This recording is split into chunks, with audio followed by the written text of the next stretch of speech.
Welcome back for the third day of action for Charlton's pre-season tour in Ireland. Started off on Monday with a 5-0 victory over Crumlin and a 3-2 defeat to Limerick last night. And we finish it all here at UCD Bowl against University College Dublin. That action's coming up. We'll have team news very shortly, but first let's take a look at the highlights from last night.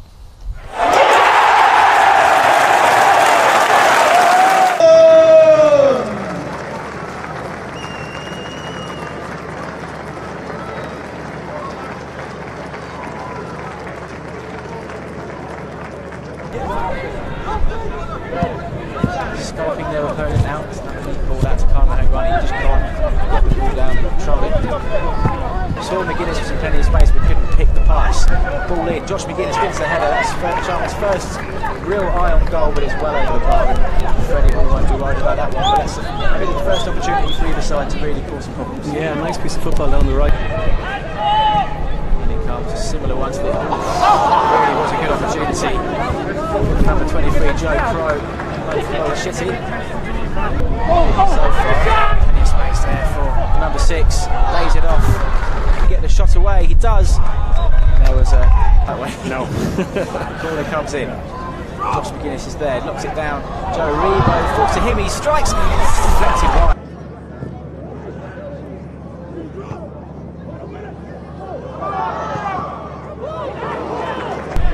In it comes. Good delivery again. Very nearly. Oh, it's in. It was in.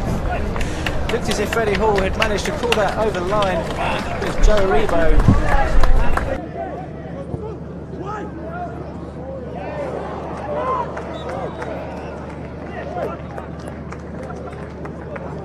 Have a shot. What are you fucking doing? Didn't do too much there, the Limerick man. Delivers a free kick. Jason Pearce is there, wins it, keeper stranded, and it's 2-0 shot. Josh McGuinness gets there near post from Jason Pearce's assist.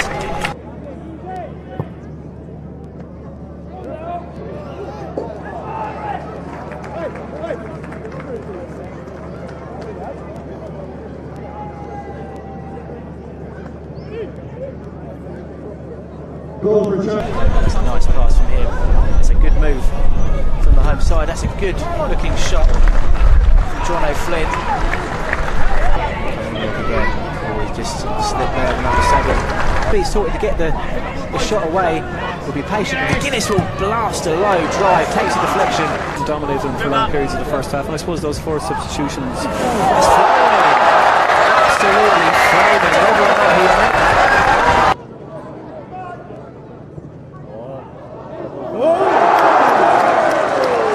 That's a bonus goal if there is such a thing. Josh McGuinness just hung the offside trap there. Limerick just caught sleeping, taking a touch, and that's very, very unlucky. A very good save, I think. To Carl and Mahone Grant, who goes for goal. That's a good looking strike, but maybe a little bit too far out. Didn't have enough on it. Could still be punished. And then powerful strike. The free kick from Sean Tracy.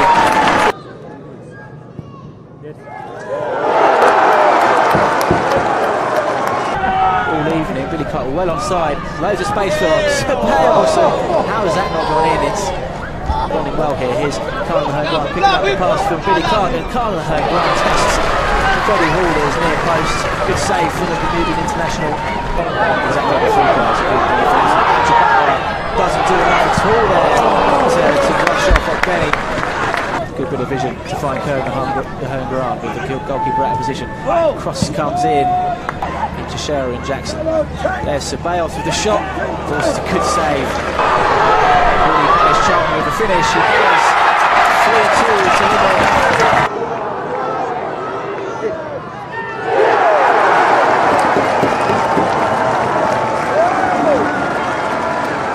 Try and grab themselves a third. Mark Marshall gets the ball in. As Naby Sarr wins it. Looks as if he was going to win it.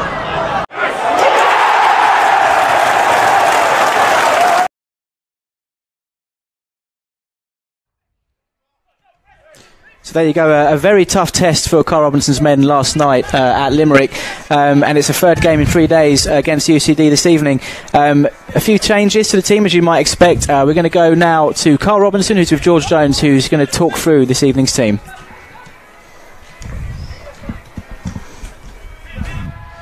Carl, the final match of our Tour of Ireland this evening, how are we going to line up against UCD? Dylan goal, Scholes at right back, Jacko at left back, Patrick and Tex at 2 centre backs, Cashy and Joe midfield, Christian off the left, Mark Marsh to the right, and Billy Clark behind Josh McGuinness is the starting lineup. And the team I'm going to play this last 13 minutes: Nobby Sharp left back, Ez and Piercy, Barnesy at right back, Crofty and Anthony Dick-Steele, Cookie off the left, Carl on a 10, on the right Cameron Stewart and Tony Watt is 9, and then our only sub left is Mr. Lee Bowyer. Obviously no Ricky, no point in risking Ricky for this week or Saturday, unfortunately. Same with Lee Novak, same with Jake Frost-Caskey. Will be back for Saturday. Must be missing some players we've named over 26 there. So there's 1 or 2 that we're just sort of pulling, just coming off them a little bit, a massive load output, so we're just trying to rest them for some of these games and get them ready for next week now. So we're down to a 41-year-old. Be nice if we could score that 100th goal. I don't think they count in pre-season friendlies though. Thanks, Carl. Cheers, mate.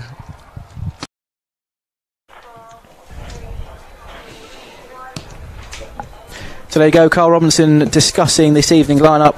A few people missing, as there was last night. Tariq Fosu, Ricky Holmes, 2 notable players who are missing out tonight. But I'll just run through the sides again for you this evening. For Charlton in goal, number 1, Dylan Phillips. Number 2, Chris Solly. Number 3, the captain, Johnny Jackson. Number 4, George Teixeira. Number 5, Patrick Bauer. Number 6, Ahmed Kashi. Number 7, Mark Marshall. Number 8, Joe Aribo. 9, Josh McGuinness. 10, Billy Clark. And 11, Christian Ceballos. And plenty of subs on the bench for Charlton, as always in these pre-season games. Ashley Maynard Brewer, number 13, is our sub-goalkeeper again. Number 12, Regan Charles Cook. Number 14, Anthony Dick-Steele. 15, Esri Conser. 16, Jason Pearce. 17, Tony Watt. 19, Cameron Stewart. Number 21, Nabi Sarr. Number 22, Andrew Crofts. Number 24, Carl Mahern Grant. Number 26, Aaron Barnes. And not on the graphic that we have this evening, but Lee Bowyer is number 25. He may well come on for the last few moments. That remains to be seen. We'll now take a look through the UCD team, but before we do that, I'm going to introduce a co-commentator for this evening. It's Jamie Moore, who is the sports presenter on 98 FM. Jamie, the resident expert on all things UCD, I suppose. How are you doing this evening? Yes, Ollie, I'm good. Thanks for having me. It's fair to say the teams have a lot of subs. It's always away in these games. Obviously, like Limerick yesterday, UCD are midway through their season, aren't they? So, do you want to take us through the lineup 1 to 11 and just maybe give it a bit of background on how strong this side is? Yes, so at UCD have picked quite a strong team. In fairness, they've got a big league game this Saturday. They're currently second in the first division here in Ireland, looking to try and get back to the Premier League. They're playing against Cove Ramblers on Saturday, but the manager Collie O'Neill has picked quite a strong team. In goal is Niall Corbett, who is the best goalkeeper in the first division. His usual back four of Dan Tobin at right back, Evan Ozam at left back. Evan's dad Paul is a very famous footballer here, would have played a number of games, won a number of league titles here in Ireland, and is the current Ireland under-16 head coach. Liam Scales and Max Cogan, the 2 centre-backs. In midfield it'll be Greg Sloggett, who'll captain the team in the absence of the usual captain Gary O'Neill, who's out injured. Beside him will be a very nice footballer called Timmy Malloy. The wingers will be Dara O'Connor and Jay McClelland, who were both named this week in the Irish University international squad for the World Student Games. The number 10 role will be Cian Kavanagh, and Ben Hanrahan will play up front. In UCD as well have named 10 subs, so lots of changes probably for them in the second half as well. So there you go, that's the lowdown on UCD. An interesting club really, even in Irish football when it comes to the student factor and things like that. You telling me before we went on there that pretty much all but one of these players for the UCD side this evening stay on campus and are doing degrees, which is something quite unusual, I guess. Yeah, so for people who wouldn't have known about UCD or seen UCD before, the facilities here are the best in the League of Ireland over both the Premier League and the First Division. They've got their own fantastic stadium here. Pitch is very, very good. They've got gyms, their own private pitches AstroTurf grass pitches, access to S&C and anything else you can think of. And yeah, the majority of the squad, bar one, are in college. There's a couple of the younger boys who are still in school, but the majority of the main team each week will be in college Monday to Friday. Their fees, they'll be on a scholarship which will be paid for by the club, and then they may get a small wage or expenses, but they're still expected then to compete at a semi-pro or a pro level here. And of course they were in the Europa League qualifiers a couple of seasons ago and did very well. But it's a unique model, and you'll see a lot of the younger players, Ollie, once they finish here after their degree, they move on to full-time football in Ireland or abroad, and tend to do very well for themselves. You mentioned they were in a Europa League qualifier through the Fair Play League, I believe. Yes.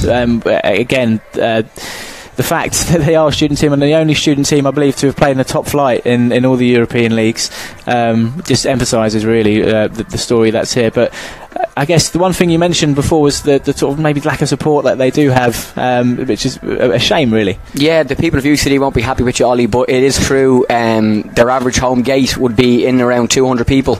They would have spent 5 seasons in the Premier Division, would have been relegated to the First Division a couple of seasons ago, and haven't managed to get back up just yet, even though the race to get back this year. But they've just never seemed to get a good fan base, and with the size of the university here on the campus and the amount of people here, it's a shame. And the league home games are played at 7:45 on a Friday night.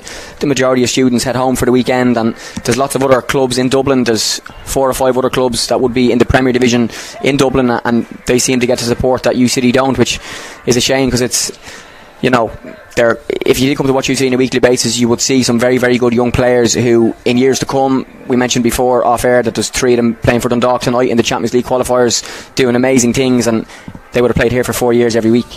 Interesting, we mentioned Dundalk. We've got a bit of a time, a few minutes full of teams come out, but they're a team that captured the imagination, weren't they, last year? European football fans across the continent, really. Yeah, like I'm a football fan. I've been a journalist covering the league for the last couple of years, as well as my team sheets blow out of the press box here already. But yeah, they like, for an Irish team to make the Europa League group stages, Shamrock Rovers did it a number of years ago, and the league here, the top teams this season, Dundalk and Cork, you know, are excellent teams. They're getting 6,000-7,000 people to their stadiums every week, which will be their capacity, and it really did put League of Ireland football on the map. Unfortunately, this season, as always with the League of Ireland, there have been some controversies. One of our other First Division clubs at Lone Town are under investigation from UEFA for match fixing. A couple of their players are under investigation, and one of the clubs in the Premier League, Bray Wanderers, announced last week that they only had the money to pay their players for 1 more week. So you have the pluses of your Dundalks and your Corks doing so well in Europe. Eyes then come onto the league, and unfortunately there are certain clubs and certain people in the league that don't run their houses in order, which has a knock-on effect. But certainly Dundalk have been fantastic, and against Rosenborg tonight, it's a big game for them, and hopefully they have a chance to get through to the next round of qualifiers for the Champions League. So we're a few minutes away from the teams emerging here at the UCD Bowl. As we take a look around us, there's a healthy smattering of Charlton fans, as there has been for the last couple of nights here in Dublin. I see Seb Lewis's flag. I've mentioned it every night. He's over there, something like 900 games without missing one, and wow. Yes, another one tonight. Exactly, a super fan. But it is good to see, isn't it? I believe there's quite a few Irish-based Charlton fans that have come out here as well, and made short journeys relatively. But the fact that so many people are willing to come out here, it's the pre-seasons in Ireland are always a good affair, you'd like to say. Yeah, they are, and we're also listening to an excellent song by Boyzone. We were talking this morning on the radio show about cheesy music, and they must be listening to us because we've got Boyzone on the PA here. The friendly games are great, and I'm happy that UCD have picked a strong team for this match, Ollie, because if they didn't and they were well beaten, it wouldn't be good for anybody. Earlier in the week, Shamrock Rovers played Celtic, and Celtic won 9-0.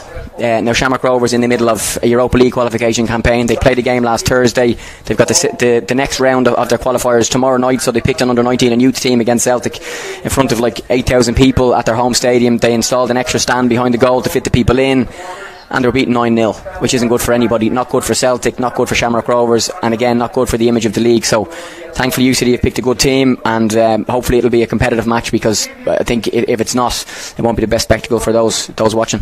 Okay, thanks Jamie. We're going to take just a couple of minutes breathe, and now we're about 5 minutes away from kick-off, so we'll leave you there, and when the teams come back out, we will pick things up.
So here we go then, the teams emerging down the steps here at the UCD Bowl. We're going to run you through the lineups and see how first of all UCD will be shaping up this evening. I'll reintroduce you to my co-commentator this evening, Jamie Moore of 98 FM, who is our resident expert on all things UCD. So Jamie, how are UCD going to be looking this evening? Yeah, they'll play a 4-2-3-1 with a number 10 and two very quick wingers. They'll be looking to, I'm not sure how quick the Charlton fullbacks are, but certainly the two UCD wingers will be very, very quick. Noel Corbett be the goalkeeper, a back four of Dan Tobin and Evan Ozam as the two fullbacks. Evan Ozam could be compared a little bit to Kyle Walker in the UK, playing on the other side, very quick, very good crosser of the ball. Liam Scales and Maxie Cogan will be the centre backs. Maxie's a big strong boy, very on set pieces. Midfield two of Greg Sloggett, the stand-in captain in the absence of Gary O'Neill, beside him Timmy Malloy, and then the wingers will be Darragh O'Connor and Jay McClellan with a lot of pace, and a very skillful player called Cian Kavanagh plays in the number 10 role off the lone striker Ben Hanrahan.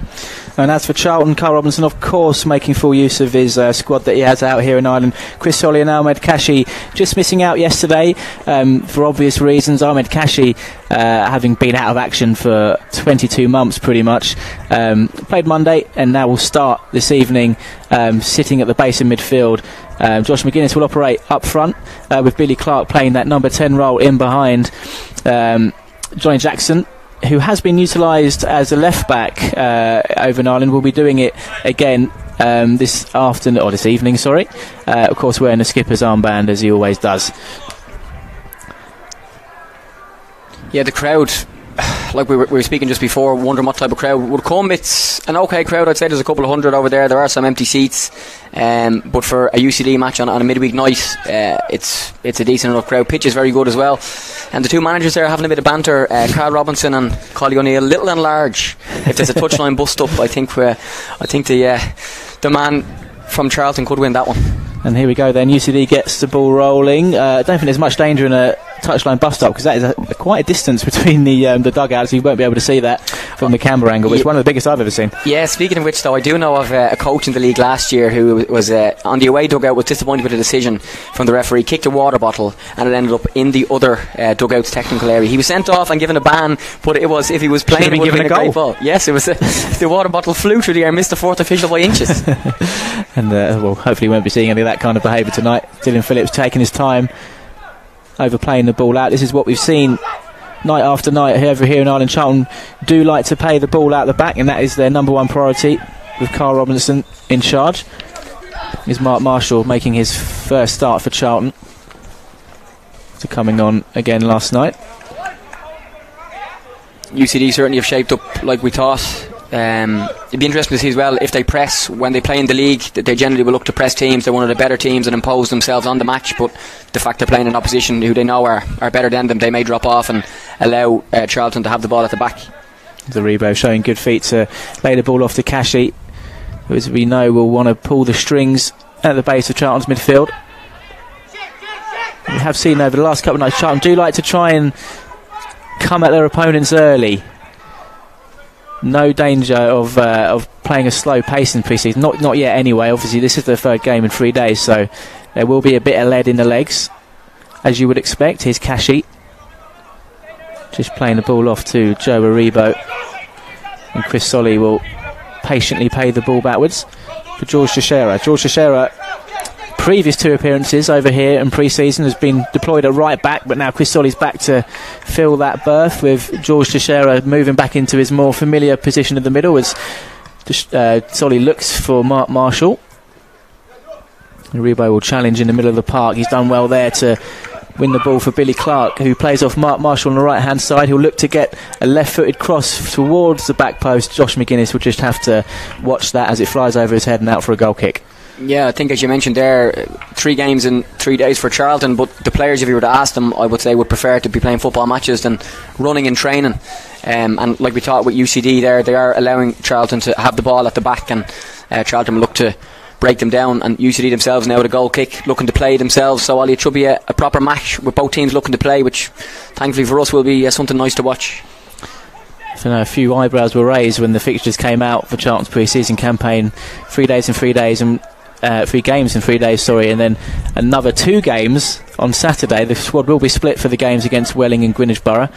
Not quite sure how it will be, but it will certainly be. And Christian Ceballos gets the ball forward for Josh McGuinness. Will hold the ball up for Mark Marshall. Just on the edge of the D, will show good feet, gets a shot away, but it's high, wide and not that handsome. Yeah, UCD need to make sure they keep him on his right foot. He looks like he wants to come inside all the time, and he's had a cross there that's gone wide in a shot, so seems to be one of the men to watch so far for Charlton. So just a couple of minutes in here, Charlton looking to start on the front foot. I love watching games where both teams are looking to play and there's a press, like when you watch Barcelona and you see Barcelona against Bayern Munich and the game of cat and mouse in each half. It's nice to watch. When it goes to the league games, maybe not so much risk, but certainly in this game both teams so far are trying to get on the ball. Yeah, there's no reason not to take a few risks in these games. It does give managers and players the opportunity to try some new things, try some things they perhaps wouldn't in normal circumstances. To share it to Ahmed Kashi. Chris Ollie's making a good move down the right hand side. Aribo spots him. Billy Clark playing that number 10 role, coming deep to try and make things happen. Ceballos takes an early shot, forces a good save out of Niall Corbett, the UCD keeper. That's the first shot on target this evening.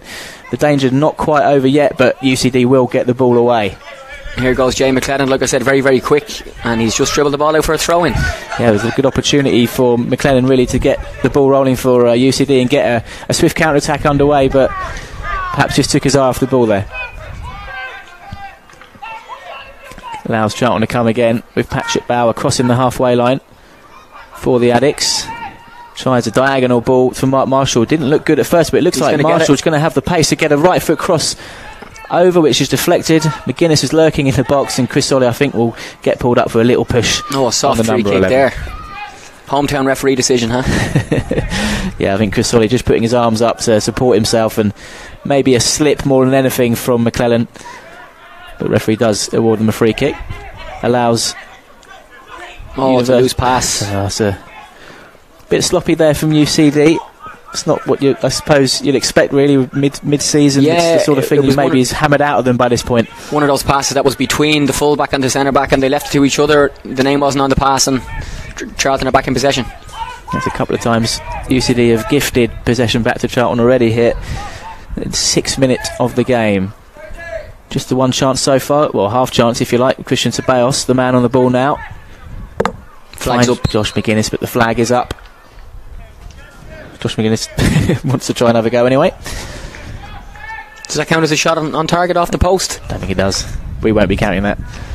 Josh McGuinness has had a good start to pre-season after a busy summer with the Northern Irish national team. A couple of wins for them in a friendly and a qualifier. He teamed up with the squad late. Only at the weekend did he come back into the fold, but he's had a good start. A goal against Crumlin in the 5-0 win on Monday evening, and another one yesterday in the 3-2 defeat at Limerick. So we'll be hoping to complete a hat-trick of goals 3 in 3 days this evening. There's UCD's first long ball of the day. I don't think it's wise for UCD to play long balls. The two centre backs for Charlton, 6'2", 6'3" plus against Ben Hanrahan up front. So I don't think it's an advisable game plan for them, given the result of that one. Yeah, something we've seen, especially on Monday night. Crumlin United with a very small front line, and Charlton's defenders towering above them. Similar thing tonight as Kashi finds Marshall out wide, and he'll link up with Joe Aribo, the young midfielder, but too much on the pass for Chris Solly as the ball rolls out for another UCD goal kick. Again, UCD looking to try and play it out from the back. Charlton need to be allowing the first pass, and then they're looking to go and rob it. Yeah, Joe Aribo just forcing UCD to go straight back to the goalkeeper. Just wondered if he will play it out again. He has done. Liam Scales will consider his options. Ewan Osm will try and look for the overlap. He gets it from McClellan, but Chris Solly will use his experience to try and usher that to safety, with George Teixeira getting the ball out, but it's a bit sloppy. It only finds Timmy Malloy. A bad set by Darragh O'Connor. Really should have held the ball there. UCD had a chance to get their first shot on goal. You mentioned Evan Ozam there, the left back. Missed nearly 2 years of football with every ligament in his knee torn. He's come back since the start of the season and started every match. He previously played for Shamrock Rovers. A very good young prospect, but it's great to see him back because his career was really in doubt after that injury which he picked up training with the Ireland under-19s a couple of years ago. Mark Marshall holding play up in midfield. Exchanges passes to Sharon. He's be able to go again. Chris Solly hugging the touchline down here on the right. And that's nutmegs. A little nutmeg from Mark Marshall. Nothing much the number 10 could have done about that. Carl Robinson has a little laugh to himself. Little look at the referee, but nothing in that really. He got his nutmeg, he could be happy with that. And Billy Clark trying to find Josh McGuinness with the ball over the top again. Just too much on it. It's easy for Niall Corbett to deal with. And it's a bit windy now. It is a bit windy. Apologies if any wind has picked up on the microphone. I believe we did have a few problems with that at Limerick last night, but we are in a shed of sorts, if you like. The commentary box. The commentary box. It's like a little house. With a shutter in the front. It does its job. I feel like I should be selling burgers out of this. If there are any, we'd have some on half time, please. And UCD just trying to get a bit of a spell of possession now. It's a clumsy challenge from Billy Clark. A trip on Liam Scales there. She will do a tried and tested thing of trying to slow play down by keeping hold of the ball. Once again, UCD keen to play it short, play from the back. For Osam. Looking up the line, George Shea reads it well and it's out for a throw. Doesn't look like Ben Hanrahan so far will get much out of the two centre backs. His blue socks as well seem to be different to the rest. Different shade of blue. The UCD kit man. Maybe it's a superstition. Maybe they just run out of socks. Chris Solly, with the amount of subs they have. Finds McGuinness trying to have some space here with Josh McGuinness switching to the right hand side. So Bales is in the middle. He'll probably be waiting for the cavalry to arrive. He gets the ball in and really it's not a very useful one, and Corbett can get UCD straight back underway with a counter attack. O'Connor does well there to keep hold of possession and get the ball inside to Kavanagh. Kavanagh finds McClellan. Can he get the ball in? He does. Dylan Phillips, very vocal, screams for it. There's an easy catch for the young Charlton stopper. And the pace of the game is going quite quick here. There's no wasting time. Charlton straight back at it. McGuinness to Ceballos. McGuinness is now back in the middle, so he'll be waiting for the ball in if Ceballos can find a yard to get it. He has done. It's Clark's flick on, but not enough for McGuinness to cause any damage at the back post. And once again we see Corbett just take a quick throw to get UCD back underway. Yeah, it's something you see with UCD a lot with what they do in training. They try and play quick out from the back in training, and it translates to the games. And we spoke before about the young players being here for a number of years, Ollie, and they play for the college team in the same style and with the youth teams as well. So something that's been brought up in them, and then when they play in the competitive games and the friendly games for the first team, it's second nature to them. It's a neat passage of play from UCD for Osam to get the ball in. It has dropped to the number 10 in the box. Can they get the shot away? They have. It's a good save, but it's a goal for Ben UCD. Hanrahan. Ben Hanrahan gets the home side in front with really their first meaningful attack of the game after 12 minutes, and it's 1-0 to the hosts. Yeah, shot by Darragh O'Connor from the right hand side. It looked like the chance had gone. I thought that maybe Keane Cavan himself should have had a shot. The ball made its way to Darragh O'Connor, one of the Irish underage internationals, who shot across goal. Keeper probably should have held it, should he? He popped it right out into the middle of the box, and we just said we didn't think that Ben Hanrahan would get much change out of the centre backs, but he couldn't miss there. So there we go. Charlton have some work to do, conceding early on after what was a pretty positive start with some good forward motions from the Addicts. Just couldn't handle what UCD had to offer with their first attack, and Kashi looks to get the ball all the way over the top for a route one. Comes to nothing.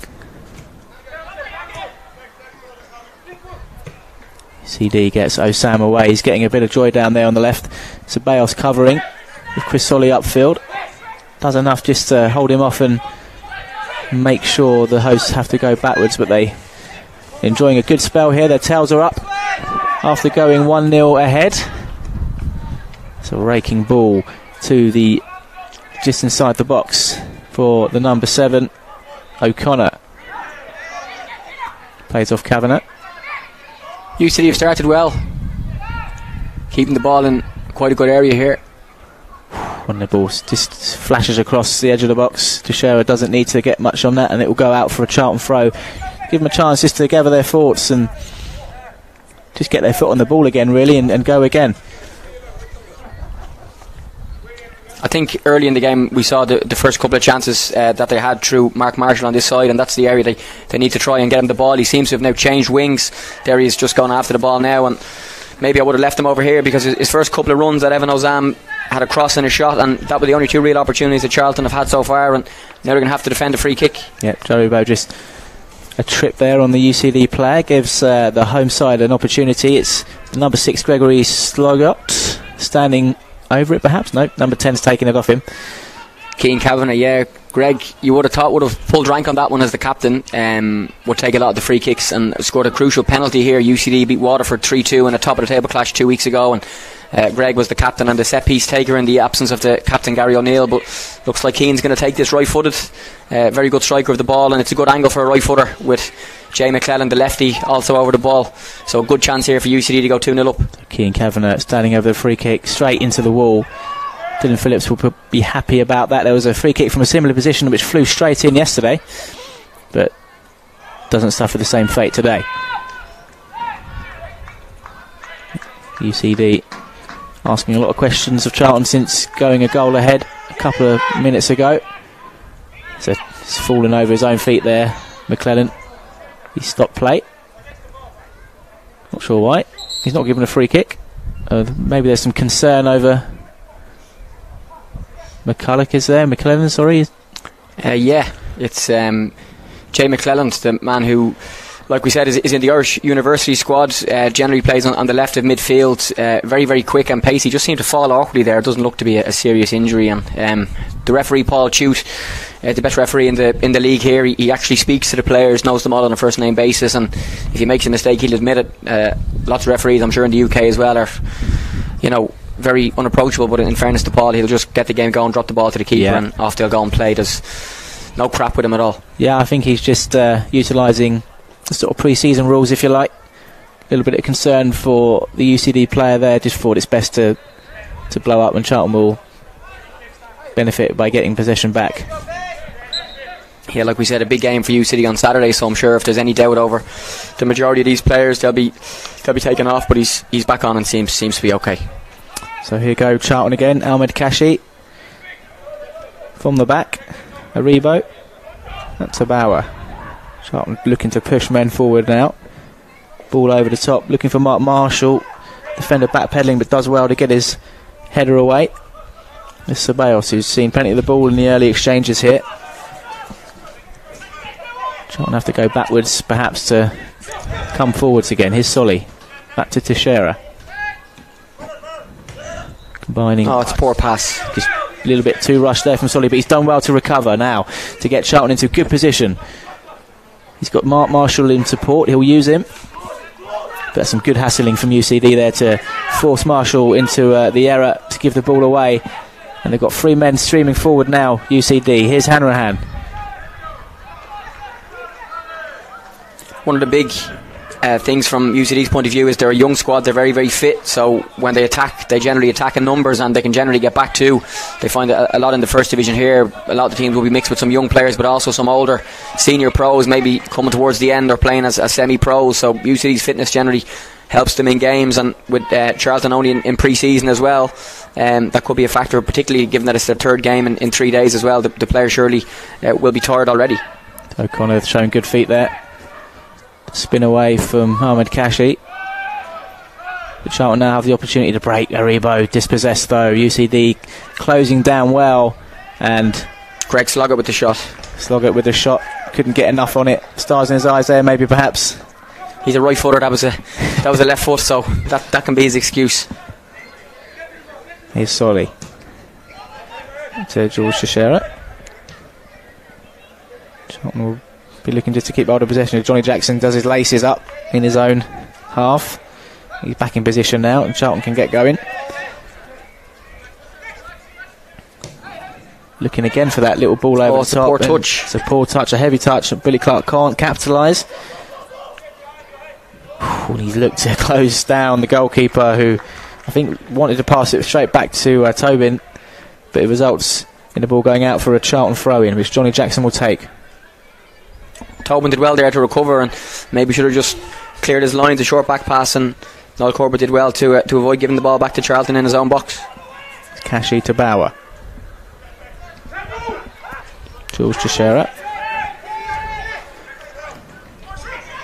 Finds Marshall looking for that ball over the top again. Doesn't come off again. Here's Ceballos. Asking, was that a handball perhaps? Either way, it's a free kick, which Ceballos wants to take quickly.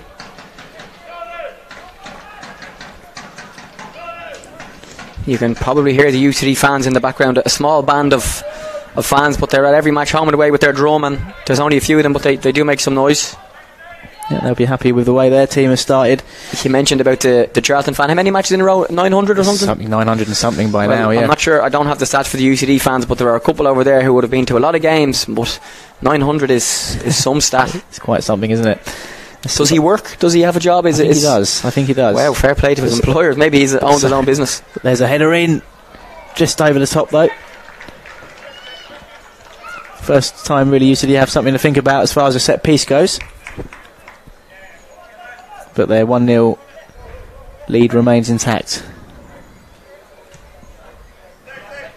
Again, from the point of view of Charlton, they've had quite a lot of the ball in the centre back areas, maybe in midfield, but UCD's back four haven't really given up too much space in behind, which I think is probably a good plan with the pace, particularly on this side of the pitch. We also spoke before the game about the UCD goalkeeper Noel Corbett in the picture now is fantastic with his feet. Would compare him to Pepe Reina, and there's just clipped one into midfield to Greg Sloggett. Very, very good with his feet, and the way UCD plays, a very important person in their team. Ahmed Kashi though, bulldozing his way through to make sure that Charlton win the ball back. So we tick over to the 20th minute.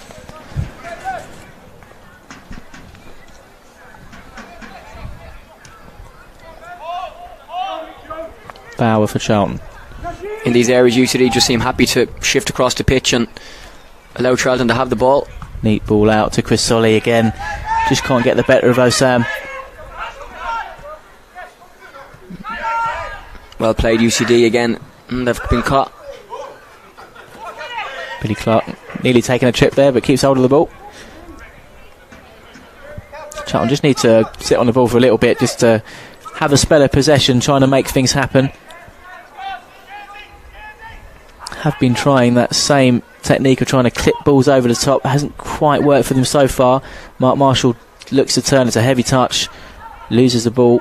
Marshall seems to be everywhere. He just seems to be roaming. Started on the right, moved to the left. He's been in the middle. He's on the left again now. Ceballos got Solly. He knows he's going to have space out there. He's found him. It's a neat touch to take the ball down. And Chris Solly, Joe Rebo, can he turn and get his shot away? Either that or lay it off to McGuinness. UCD hustle their way out though, and Chris Solly looking for McGuinness, knocks that down well for Marshall, who takes the shot and it dips just over the crossbar.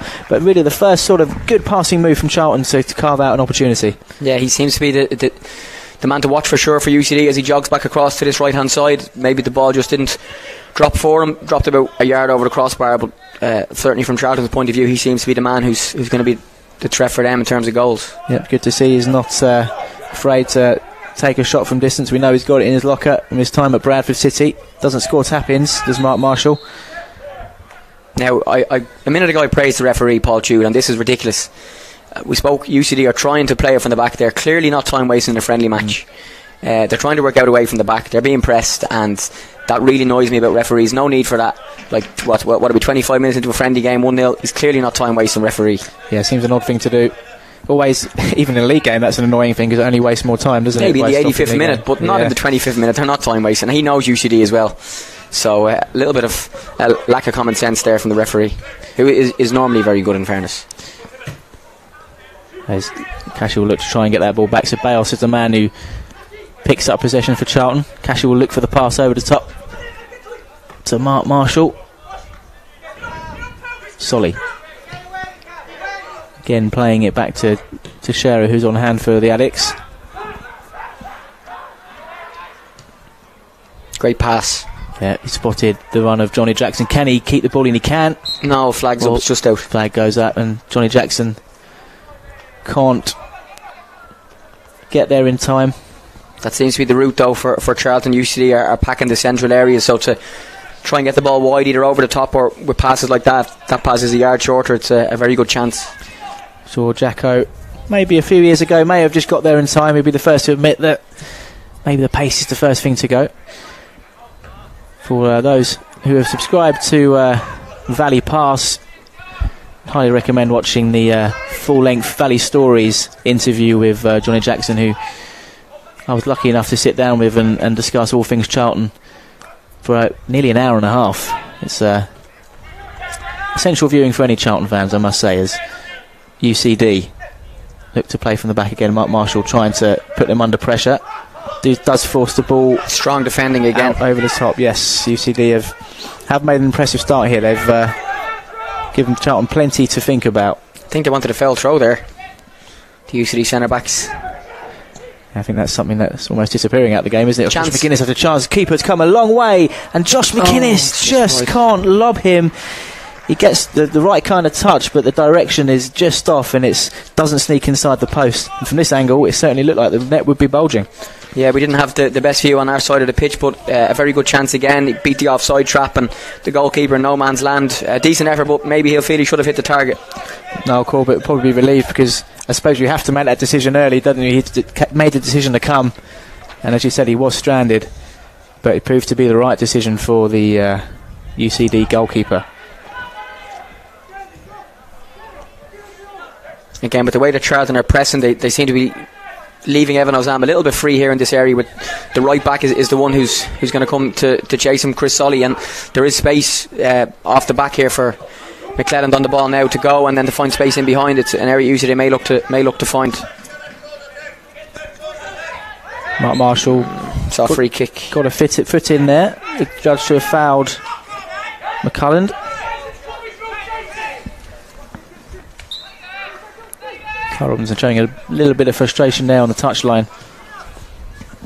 Wants to see more from his Charlton players.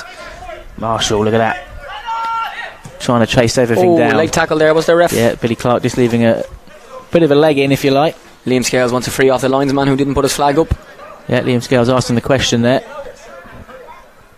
But the ball will carry on rolling, and the ball remains in play. Patrick Bauer. Ahmed Kashi.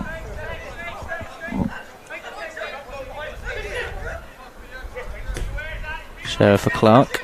Joe Raribo. Can he? They need to go wide again here, yeah. Pick something out. Josh McGuinness. I think there's a little bit of a touch off the number 2 there, and it will be a Charlton corner. Another opportunity just to drop the ball in the box and give the UCD defence something to think about. Yeah, 26 minutes. UCD started quite well. They've got their goal, but in fairness to Charlton, in the last 5 or 6 minutes, UCD have not been out of their half. The couple of half chances, and they look for these set pieces too, with the 2 big centre backs up in the box as opportunities to score. Billy Clark, the Irishman, is a man who trots over to get the ball in. It's not a great delivery. Very low. Doesn't go anywhere near the danger area. That's the problem with outswinging corners. If you don't get them right, they're very easy for that first defender to clear. I'd certainly be a fan of in-swingers. I think he gives you a better opportunity to score, and a waste for Charlton on that occasion. Yeah, the Addicts had a bit of joy from set pieces yesterday evening at Limerick.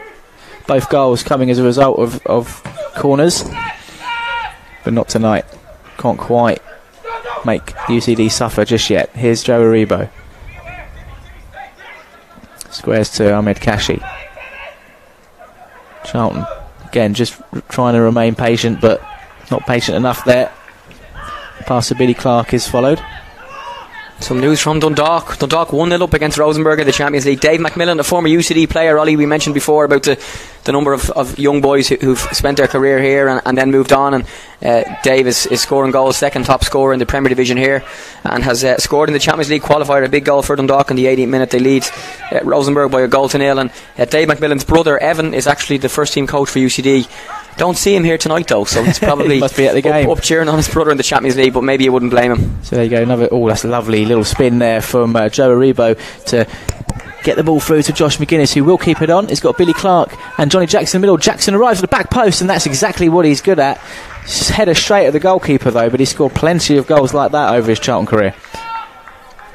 Nice ball to the back post, and UCD, they're both fullbacks, Dan Tobin and Evan Ozam. Decent on the ball, very good footballers, but they wouldn't be blessed with the best height in the world, and that's an area that maybe Charlton will look to target crosses to the back post, because there was no real contest there as to who was going to win that header. Yep, and forcing Corbett into a save. A couple of shots on target so far, one from Christian Ceballos earlier. There's that kick again, perfect. Yep, it sets UCD on their way. Osam, who's got his foot on the ball plenty of times in this first 29 minutes or so. Proved very effective so far for the home side. Could have gone to Keane Kavanagh there, they still can't. Here he is if he turns. Great pass. Yeah, knocking it around nicely. UCD. Patrick Bauer though will cut off Ben Hanrahan, the goal scorer, from getting into the box, and Timmy Malloy wins the ball back for UCD. Jackson just has to check over his shoulder as the ball runs through to O'Connor. Kavanagh gets the they want a back pass here. I chased that. It's worth the chase, is it? Costoli knew he had a bit of time, but not that much time. Not the best kick in the world, out for a throw-in. Yeah, Charlton just putting themselves under a little bit of pressure there.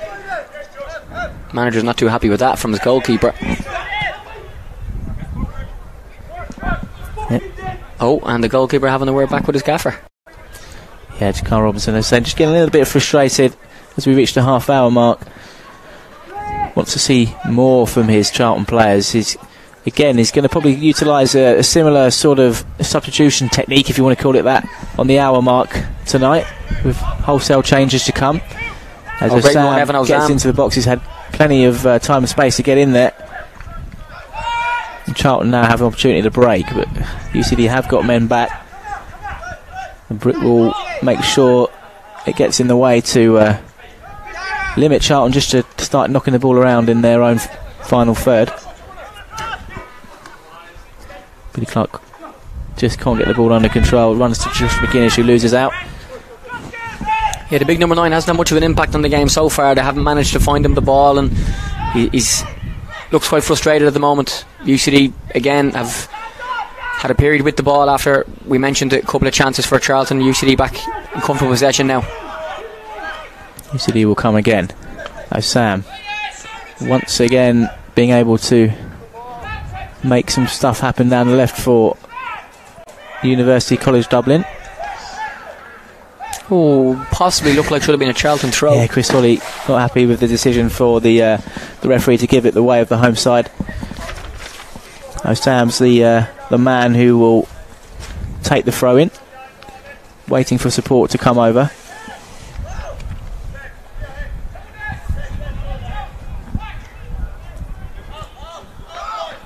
I'm not sure if people can see, but on the far side of the pitch in the stand, UCD run summer camps for all the local kids for 8 weeks in the summer, and there'll be a lot of them playing at half time over on the far left hand side of the pitch.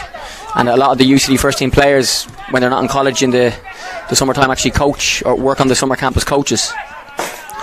Haribo trying to find a pass out to Billy Clark, but it probably had a better option to Bayos in front of him.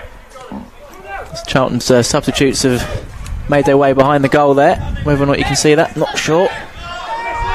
The cavalry has arrived.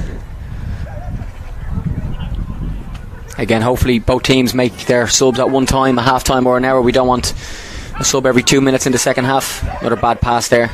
Yeah, again, Charlton, we've seen that plenty of times in the first half an hour or so, trying to split the defence with a ball over the top like that, and it's just not proving effective. Ceballos trying a bit of skill, not coming off. Bit of frustration out there. Jackson is the next one to come a cropper.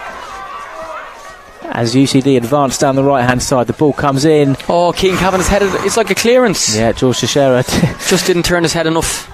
Yeah, Teixeira couldn't check the run of was it Kavanagh, the number 10 there? Yeah, Keane Kavanagh, yeah. And I think he probably surprised that he had a bit more time.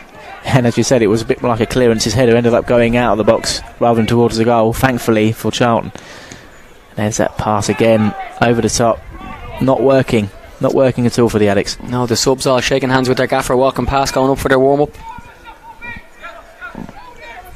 Carl Robinson hoping probably to see more from the next lot of Charlton players who are going to have a go out there this evening. Yes, Lee Bowyer still has the shorts and the socks in the dugout, not on him just yet. But yeah, for those who's joining us, the big news before the game is that our assistant manager Lee Bowyer has been named as one of our substitutes to make up the numbers. Now, I don't believe the plan is for him to come on, but Carl Robinson did hint that he could do just for the last few seconds of the game, for a bit of a laugh, really. Although if they're still losing, maybe he won't. Exactly. If it remains like this, he's not got too much to laugh about. So Lee Bowyer used to be a great blondie. Now he's going a little bit grey. The stress of coaching life. He's a coach now, yeah. Little chance here if he can get in the box. Billy Clark. Yeah. Opens things up. He can get a shot away. He does. Shots right at Niall Corbett, but he does well to get his hands up and to push that over, and that's the best Charlton chance so far. Yeah, really good. He just said there, squared up Evan Ozam, looked to come inside. Good strike, probably a good height for the goalkeeper. He's tipped it over the crossbar either side. It probably goes in, but some more promising signs, and hopefully from Charlton's point of view, a chance on a corner for a better delivery. Billy Clark, that is a better delivery to the back post. Patrick Bauer looks like he was favoured to win that header, but doesn't get anything on it at all. And UCD will come forward with Hanrahan, the goal scorer. The man who put come this side, the home side, should ahead on 12 minutes. They need to get someone wide left here. Evan Ozam could be in if he goes. Timmy Malloy breaking through midfield. Again, UCD committing bodies forward quickly. There's a shot, 2-0. And it's a hell of a goal. Jason McClellan from out of nothing, really. UCD streamed forward.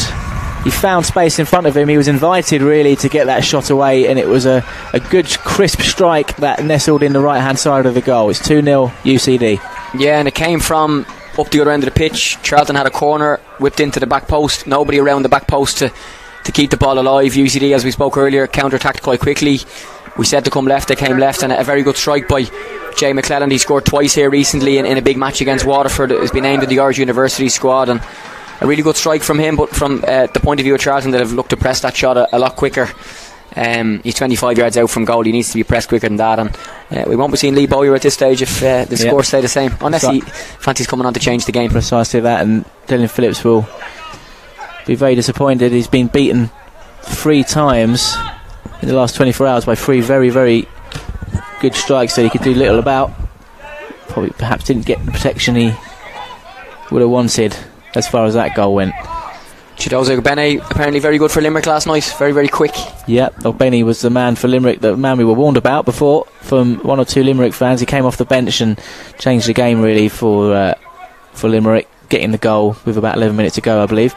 And the flag's up there to deny Johnny Jackson, who made the burst forward for the Addicts down the left hand side. 10 minutes to go in this first half. It's UCD 2, Charlton 0. Is it something that, you know, a club like Charlton would do if they played a pre-season game somewhere like here or like last night and someone impressed? Would it be something that the manager would be interested in? Because we've seen before with League of Ireland clubs, a good example is Matt Doherty, who plays for Wolves. Matt played in a friendly game like this for Bohemians against Wolves a number of years ago. Mick McCarthy liked him and signed him off the back of it. Yes, certainly. I mean, you never know, do you? If someone does impress enough, it's always worth having a look. And Ogbene was someone who did pique the interest, certainly of the Charlton fans who were in attendance, and I'm sure those who were tuning in on the stream yesterday evening. Here's Osam. It's a good first half for the home side. Charlton look tired to me. Yeah, I bet they are. Third game in 3 days. We did mention earlier there is going to be some lead in the legs, heavy legs out there. Maybe it's showing a bit already. Joe Aribo, good tackle, done well there.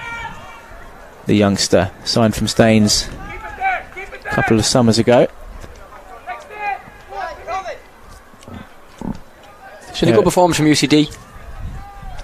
Yeah, it has been a good performance from the home side, who are midway through their season, enjoying a pretty good season in the second tier of Irish football. Second in the league currently. So in good form at the moment, and that's showing at the moment this evening. Here's Chris Solly. Mark Marshall, and can't get the touch he wanted there at all. It bounces off his calf, if you like, to a blue shirt. You've got to be careful here. Yeah, that's a terrible decision to play the ball across the face of his own goal, Timmy Malloy. I mean, that's the first thing you learn, I think, when you're learning to play football as a kid. Don't play it across your own goal like that, and he's got away with that big time. I'm just watching the UCD goalkeeping coach Ger Barron, who would have played in goal for UCD for a number of years, just head in hand sitting on the bench as that ball is being played across the goal, but they managed to escape. And you mentioned there about UCD's form, that there's a break in the summer here for about 2 weeks to allow the players to have a holiday, because the season runs in the summer, and since the mid-season break they've only actually won one match. The previous 2 league games have been scoreless draws. They'd beaten Waterford before that in a big match, and they're 6 points off the top with 9 matches left. Only one team goes up this season. There's no playoffs due to the FAI's wisdom in changing the structure of the league, so they have an important game to go and try and win this weekend in Cove, which is down in Cork, about a 3.5 hour drive from Dublin, so a long trip for them on Saturday. Yeah, you probably have to question a decision like that from the Irish FA to change the way things go. Just 1 up from the second division, which means it's a closed shop, really, if someone runs away with it, which I think the suggestion that Waterford are. Well, the team we played last night, Limerick, won the first division last year by about 30 points. Now, last year there was playoffs, free kick, but yeah, it's something that UCD need to be aware of. But as we said, they've got lots of good young players, and some of these players at the end of this season will again move to Premier Division clubs to go and play full-time football, having served their apprenticeship here. And this free kick will definitely suit Jay McClellan, who just scored a minute ago. He's a left footer. Yeah. He'll definitely be on this, I would think. Yeah, this is the last thing Dylan Phillips is going to want to see. Maybe a harsh decision from the free kick in the first place. Looks like Patrick Bauer. Clash of legs, really, more than anything, but they have won a free kick. And as you say, the man who scored the goal a few moments ago will fancy his chances from a set piece now. About 25, well, not quite 25 yards, maybe 22, 23 yards out. If you gave me €5, I'd put it on to score here. Have you got €5? Yes. Unbelievable. Where's my money, please? 3-0 to UCD. McClellan strikes it into the bottom right hand corner of Dylan Phillips' goal. Charlton are 3-0 down, and I've just lost €5. I'm trying to, I do have my wallet here, but I lost. You can buy the half-time teas. I'll sort you out at half-time. Great free kick, flat, really, really good, but I don't think Kyle Robinson and his staff are too impressed. They wouldn't have expected to be 3-0 down in a game like this. Maybe you take that risk when you take 3 games in 3 days, but you can't say UCD don't deserve to be winning. Maybe not 3-0, but they've certainly been more clinical with the chances they've had in the attacks they've had in the half so far. Yeah, 3 good goals for the home side, and I think the deluge of action that Charlton have had to face in a really tough week last week, where they were running to the ground, these players get their fitness levels up, catching up with them. I think it's clear to see. Joe Rebo, though, one of those who's still got a lot left in his tank. Good bit of skill. Again, Charlton really can't capitalise on any of it because they're struggling here. 3-0 down. Yeah, 3-0 down, and looking how things are at the moment, it's looking like UCD will be the next team to score, and the Charlton subs, number of them 1, 2, 3, 4, 5, 6, all 10 out warming up, so possibly to make 10 changes at half time and try and freshen things up, because they certainly don't want to end their pre-season tour here with a heavy defeat, which currently it looks like they might do. Yeah, but you would say UCD will be weaker in the second half as well. With the league game on Saturday, they'll take off. They could make 11 changes themselves, so that 3-0 lead could be something that they'll need to depend on later in the game. Yeah, something Charlton saw yesterday. It can be a game of 2 halves, especially in pre-season. 2-0 up yesterday before half-time, ended up losing 3-2, so hopefully they can do something the other way round this evening. 3.5 minutes before the break. Teixeira with Solly with a bit of space in front of him, exchanges well with Mark Marshall. He wanted to turn and get the ball in the box, but nothing doing as it's ushered out for a Charlton throw.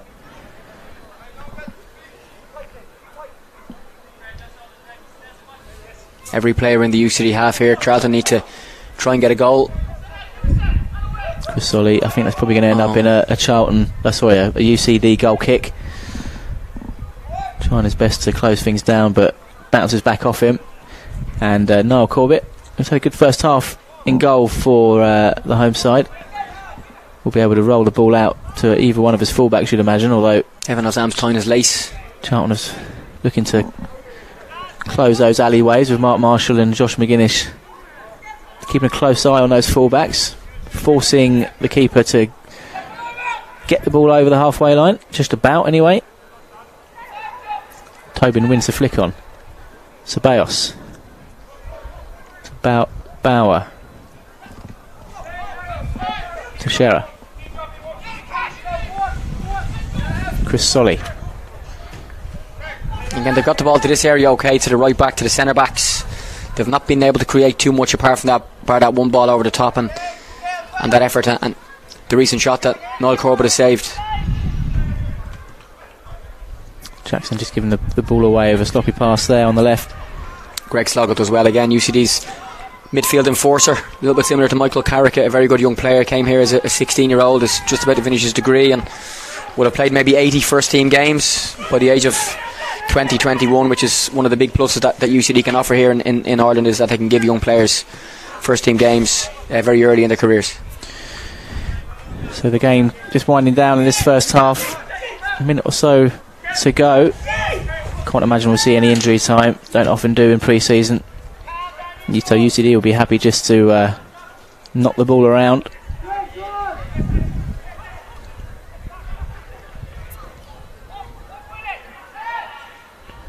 There's a linesman waving for a free kick on the left hand side there, but referee waves for an advantage. Kashi, he's been mugged there with the ball by two players. Ben Hanrahan, one of them. Oh, should have passed. Keith Kavanagh was in beside him. Yeah. Oh my goodness gracious me! It's completely missed it. Great save. That's a fantastic save from Dylan Phillips to deny McClellan what would have been his hat-trick. Yeah, probably sums up Charlton's defending in the first half. A good chance, and again, similar to Noel Corbett's earlier save, straight at the goalkeeper. He's done well to save it, but either side, and it's 4-0, and as you said, a hat-trick for Jay McClellan, but a good save. Yeah, Dylan Phillips. First opportunity really for him to impress by making a good save there. And Mark Marshall is sent away on the right hand side. Can Charlton have a glimmer of hope before half time? So Bayos, wow. That's a great strike, great technique from the Spaniard with his left foot. Mark Marshall found him just on the edge of the box and he couldn't have hit that any sweeter, but it flies just over the crossbar. Yeah, good chance. In fairness to him, it's a good effort. Very good cross. They'd have looked to get Marshall on the ball a little bit more with a 1 minute injury time, so looks like a 3-0 UCD lead at the break, and some words for Carl Robinson maybe to have with his boys at half time. Yeah, I think the Charlton manager will have plenty to say to his starting 11 here. I think we might see the Charlton subs earlier than we thought we would originally. Mark Marshall again, who just provided that assist for the great Ceballos volley which flew over the bar. Again he gets the ball in. McGuinness swings a foot at Jackson again, swings his foot, his weaker right foot, and it just spins up and away really from him, and Corbett can collect the ball, and that will probably be the last act of the first half. Yeah, they've had 4 or 5 opportunities in and around the box to get shots off and get crosses in, and maybe haven't taken them, which they'll be a little bit disappointed about, and the defending of course. Shearer under pressure from Hanrahan, and there you go, the half-time whistle goes. Certainly not the first half you would have wanted to see watching it at home.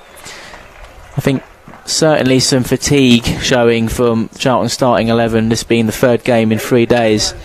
Well, where do we begin? The first goal from Hanrahan coming after 12 minutes before McClellan with a great strike on the 35th minute for 2-0, and he put that strike with a free kick 5 minutes before the break, which lost me €5 to my commentary partner here, who bet that it would fly in, and it did just that. So Carl Robinson, plenty to think about at half time. I think we're going to see a fair few subs either at the break or shortly after the break for Charlton, but it's half time, UCD 3, Charlton 0. We'll have some highlights coming up shortly, so stay tuned if you do want to see those 3 goals. Don't blame me if you don't, but first we're going to show a clip from Johnny Jackson's Valley Stories, which is available to watch on Valley Pass now.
welcome to the very first episode of Valley Stories. No better place to start than with the club captain, Johnny Jackson. Johnny, thank you for joining us here at the Valley. No problem. We fast forward now to the February 2010. That's when the opportunity arises again to come back here on loan. Yeah. As a left back. Yeah, see, that shows you it was by the February, so I'd only been there. I think I signed in August, so obviously 6 months, and I was looking really if there was an opportunity to get out, and I think Grant Basie got injured at left back, and then I think they bought Gary Borrowdale. He was around, yeah. I think they brought him in to replace Bass. He got injured. So then I got the call from Phil again. Do you want to come on loan? And I was like, yes, please. But also I didn't know how I was going to play with Notts, so I sort of played the homesick card a little bit, and just I knew it was it was one of them opportunities. Like I thought I should have signed here in the summer, I didn't. Now it's February, and I'm being given the opportunity to come here on loan, and I was thinking I can't pass it up. I'm assuming in the summer the intentions were to have you midfield rather than left back. Because going backwards, I'd played for Parky at Colchester. He'd signed me for Colchester, and I'd played centre mid. And I assumed that was going to be. Well, I played a little bit of left back actually for him at Colchester. We knew you could do a job there, I suppose, and that's why. But generally, sort of centre mid or left side.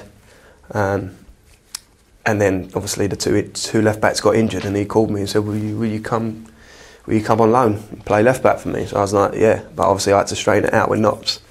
Sort of played the homesick card, but obviously with the stuff that was going on there, I was like, "Come on, it's my opportunity now to get out and back to London," and they let me go. So when you first walked in through the door here, was it a special feeling? Yeah, no, I mean it sounds cheesy, but it felt right to me because I'd wanted to come here the summer before, and then I remember when I played my game out, my first game, I remember thinking, finally, do you know what I mean? I felt like I'd arrived, even though it was only on loan. I was thinking, take your opportunity, and you'll sign in the summer. So was that sort of on the table when you first came? It wasn't written in. It wasn't written in, but it was like I was just. He tried to sign me the summer before, and now I'm here. I'm on loan. If I do well, he's going to sign me. But obviously that puts pressure on you now because you've got to impress, and you're only a loanee. And if you don't impress, it could be maybe we won't go down that road after all. So I remember feeling a little bit of pressure, but the overall feeling was like, no, I'm going to take this opportunity. Of course, it was only 4 games before you got injured yourself, and back you went. Was that quite disappointing with that in mind? If you knew you wanted to come here in the summer, you wanted to impress. How did that conversation go? Because it was a bad injury. It was the first. I mean, I've had a succession of them since that injury, really, hamstrings, and that's often what happens with hamstring injuries. But that was my first, and it was a bad one. But I'd done well enough in the 4 games that I felt like, right, okay, stay positive because you've had an impression on the team. The team's done well, results-wise, and I feel like I've done well, done enough to show him that he can bring me in the summer. So I stayed positive, and obviously Phil was always saying get yourself fit and we'll talk again. So that's what I've done. I ended up going back to Notts, seeing out the season, getting back fit, getting back in their side, and we ended up getting promoted. So I got my first promotion as a player. So it worked out brilliant. I remember watching Charlton. I think that was the year that in the playoffs, I lost on penalties. Swindon. I remember wanting Charlton to go up. You would have put that penalty away, wouldn't you? Yeah, I'd have stuck that away. And I could have half claimed a double promotion in 1 year. Yeah. But obviously Bale sailed it over, didn't he? But so I went back, finished the season, on a bit of positive note, winning League 2, getting a medal.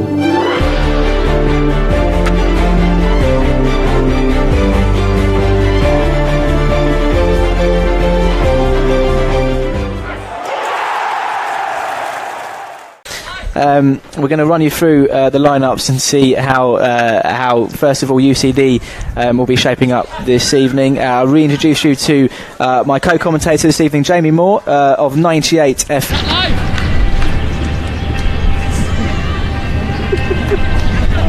To the right hand side, so Bayos is in the middle. He'll probably be waiting for the cavalry to arrive. He gets the ball in, and really it's not a very useful. Finds McClellan.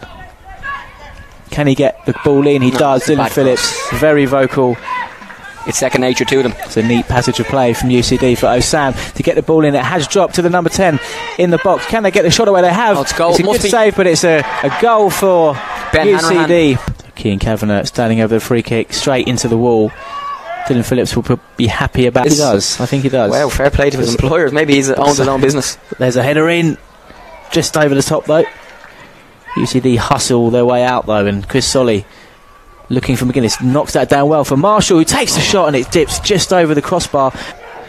I think that's something that's almost disappearing out the game, isn't it? Josh McGuinness has a chance. Keeper's come a long way, and Josh McGuinness just can't lob through to Josh McGuinness, who will keep it on. He's got Billy Clark and Johnny Jackson in the middle. Jackson arrives at the back post, and that's exactly what he's good at. Header straight at the goalkeeper, though, but Billy Clark opens things up. He can get the shot away. He does. Shots right at Niall Corbett, but he does quickly.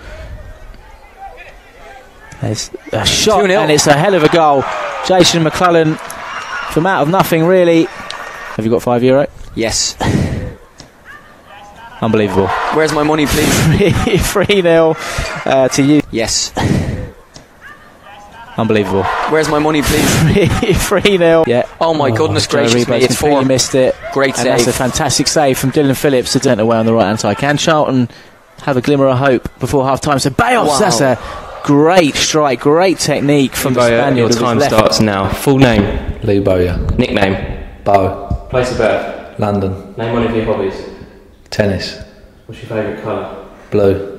What's the last TV series you watched? Game of Thrones. What's your favourite meal? Pie mash. Who was your footballing hero? Billy Bonds. What 2 items would you take onto a desert island? Fishing equipment and pillow. Any superstitions? No. Favourite band or singer? Coldplay. Name one sportsman that you'd love to meet. Mo Farah. Proudest moment of your career? Playing for England. If you could do any job other than football, what would it be? Doctor. What's the biggest fish you've ever caught? £74. What was your favourite subject at school? PE. Excluding PE. Wow. None. Your favourite holiday destination? Dubai. Name something on your bucket list. Bucket list. Time. We'll keep going. I didn't have something. Name something on bucket list. Jumping out of a plane. What's your target for 2017-18? Promotion.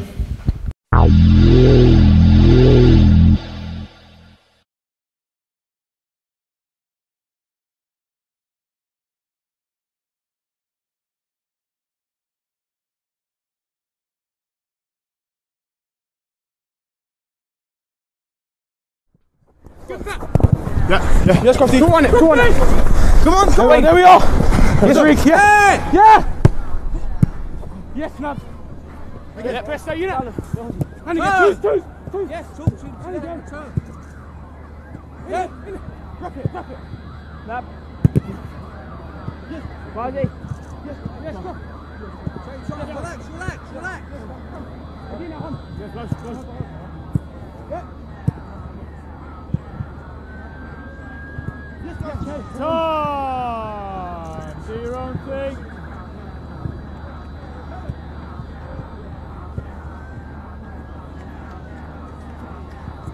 Well done, lads.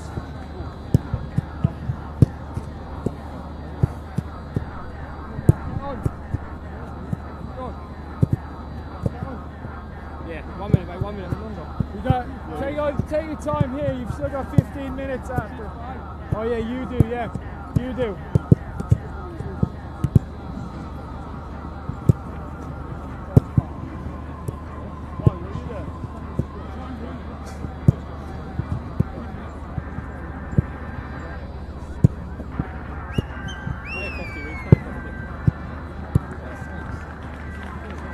Yeah.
So here we go, the teams just emerging for the second half. Ollie Groom here at the UCD Bowl, joined by Jamie Moore of 98 FM.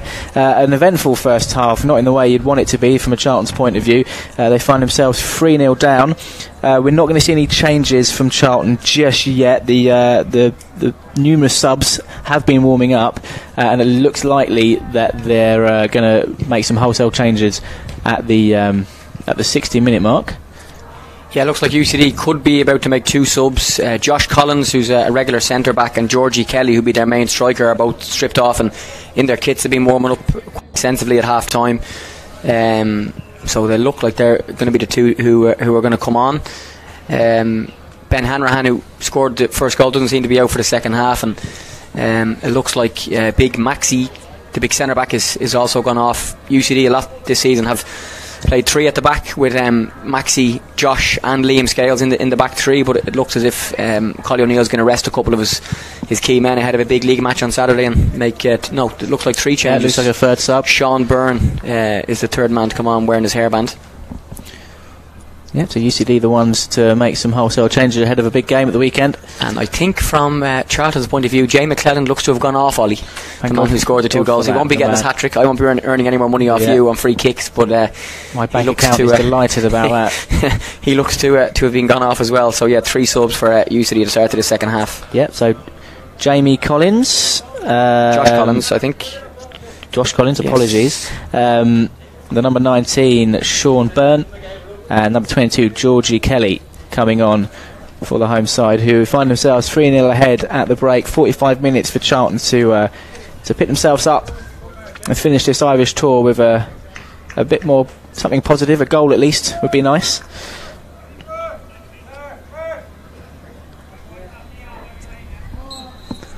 And the second half is underway. Billy Clark playing the ball back for Chris Solly. And so I think we've probably got about 15 minutes before Carl Robinson rings the changes. Has the floodlights flick on in the UCD Bowl? One of the big pluses of the League of Ireland Summer Soccer is the majority of the games are played in daylight and in weather like this where you don't need the winter coats. I'm sure you guys love a mid-January league match at the Valley in minus degrees temperatures. It's fine at the Valley. It's when you go away to the likes of Oldham or Fleetwood where you really feel the cold. Something to look forward to for 2017-18, but let's not worry about that just yet. We're 3-0 down here at UCD in pre-season. 3rd game in 3 days. Important to remember that. Fatigued Charlton, struggling a little bit in the first half. A raking ball over to O'Connor. Flag goes up though. Yeah, I'm surprised UCD didn't make any more changes. The 2 full-backs, Liam Scales, the left-sided centre-back, Greg Slogg at the midfield, the number 6, and Noel Corbett, the goalkeeper, will all definitely start in Cove on Saturday in a second v third match for them. So a little bit surprising that they've not made more changes. Dylan Phillips will be able to position his players upfield as he looks to boot Charlton into an attacking position. Here it comes. It's aimed towards no one really. You'd hope that would be aimed towards Josh McGuinness, a big man up top, but throw-in now goes the way of UCD.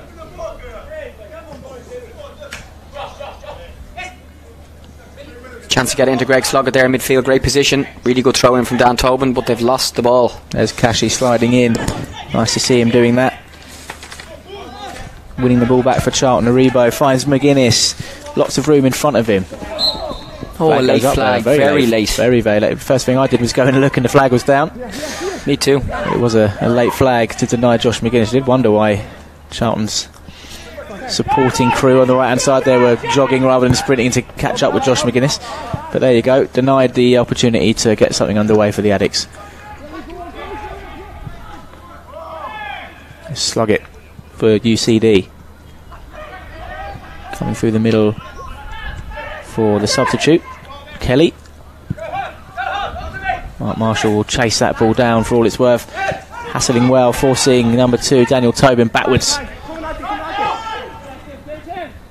We mentioned as well UCD missing their captain Gary O'Neill, the attacking midfield player, was a youth player at Wolves, has come home over the last couple of seasons and starred last season particularly. I think was the top scorer in the first division here and is out injured at the moment.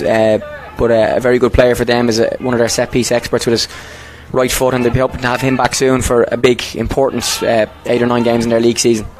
But they've not missed him too much tonight. Yeah, certainly not from set pieces anyway.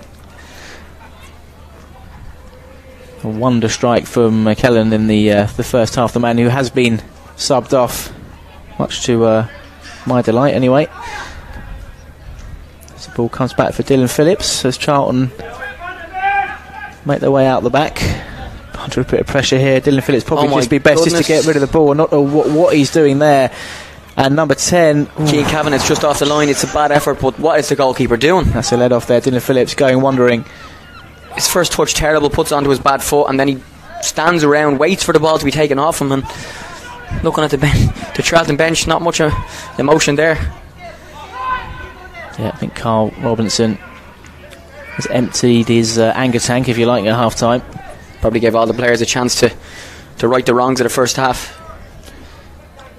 Here's Malloy for UCD. Charlton asking for a flag, get it. And the move breaks down. A bit of a slower start to the second half, it's fair to say, in this pre-season game for the Addicts. 50-minute mark now. Here, approaching the substitutes in about 10 minutes' time, I believe. You better have your notepad ready for those. Had it ready all game. And the fourth official only has one electronic board, so he could be a busy man. They should just say, do you know what, lads, run on and run off. Just assume. And then he can sneak on Lee Bowyer. Getting attacked by flies here in the commentary box. Get closer and closer. Never mind. Here come UCD. Kavanagh dispossessed though by Chris Solly. Here's Teixeira. Jackson to his left. Mark Marshall asking for the ball in front of him. They need to get him wide, Marshall, I think. They need to get him where he can run. He's coming into central areas where UCD have players. Any joy he's had has been from a wide area or running in behind, and here he goes. Billy Clark. Again, keep going in behind and they might get him. Chesting the ball down well for Charlton. Ceballos, who's had another impressive... There you go, he's in behind, that's where he needs to be. I think the ball flag stays down. Mark Marshall gets the ball into the back post. McGuinness was waiting but had a look at it. Too high for him, but Chris Solly can keep the boys in the box move alive. Just need to get the ball in. There's plenty of white shirts in Jackson's there. unmarked here at the back post. It's a good cross. Johnny Jackson. The effects mic comes swinging down from the roof. Nearly hits me in the head. It would have knocked you out of the commentary box also. The subs are laughing at you. Sure you probably heard that. I'm just going to hold it. Someone will be down soon to fix it. Until Steve comes and finds it. Short corner. Ahmed Kashi. We're distracted. Edge of the box. Straight in. Bowers at the back post. Knocks it ahead. Surely Charlton there with an opportunity. Heads it over the crossbar. Scales is the man for UCD who makes the vital interception to head the ball over the bar, and that was to deny what would have been a certain Charlton goal. Now Mark Marshall will take his first set piece of the evening after Billy Clark had his go in the first half. Yeah, set pieces and crosses have been an area that Charlton have been quite strong on this game so far. Marshall towards the back post. George Teixeira's there, gets the header down, falls loose to Johnny Jackson. Surely it's going to go in. It isn't. Charlton's trying to scramble it in there. Johnny Jackson was the man who fired it towards goal. UCD had plenty of blue shirts backwards to make sure that they kept them out, and the ball over the top to Billy Clark brings about the flag from the linesman on the far side. Love a goal mouth scramble, but again something that they should have scored. Yeah, it's far more promising from that set piece than what we saw in the first half. Georgie Kelly's first chance to hold the ball up, really strong part of his game, does well there. And again, UCD's fitness, like we spoke about in the first half, they're mid-season, they're younger players.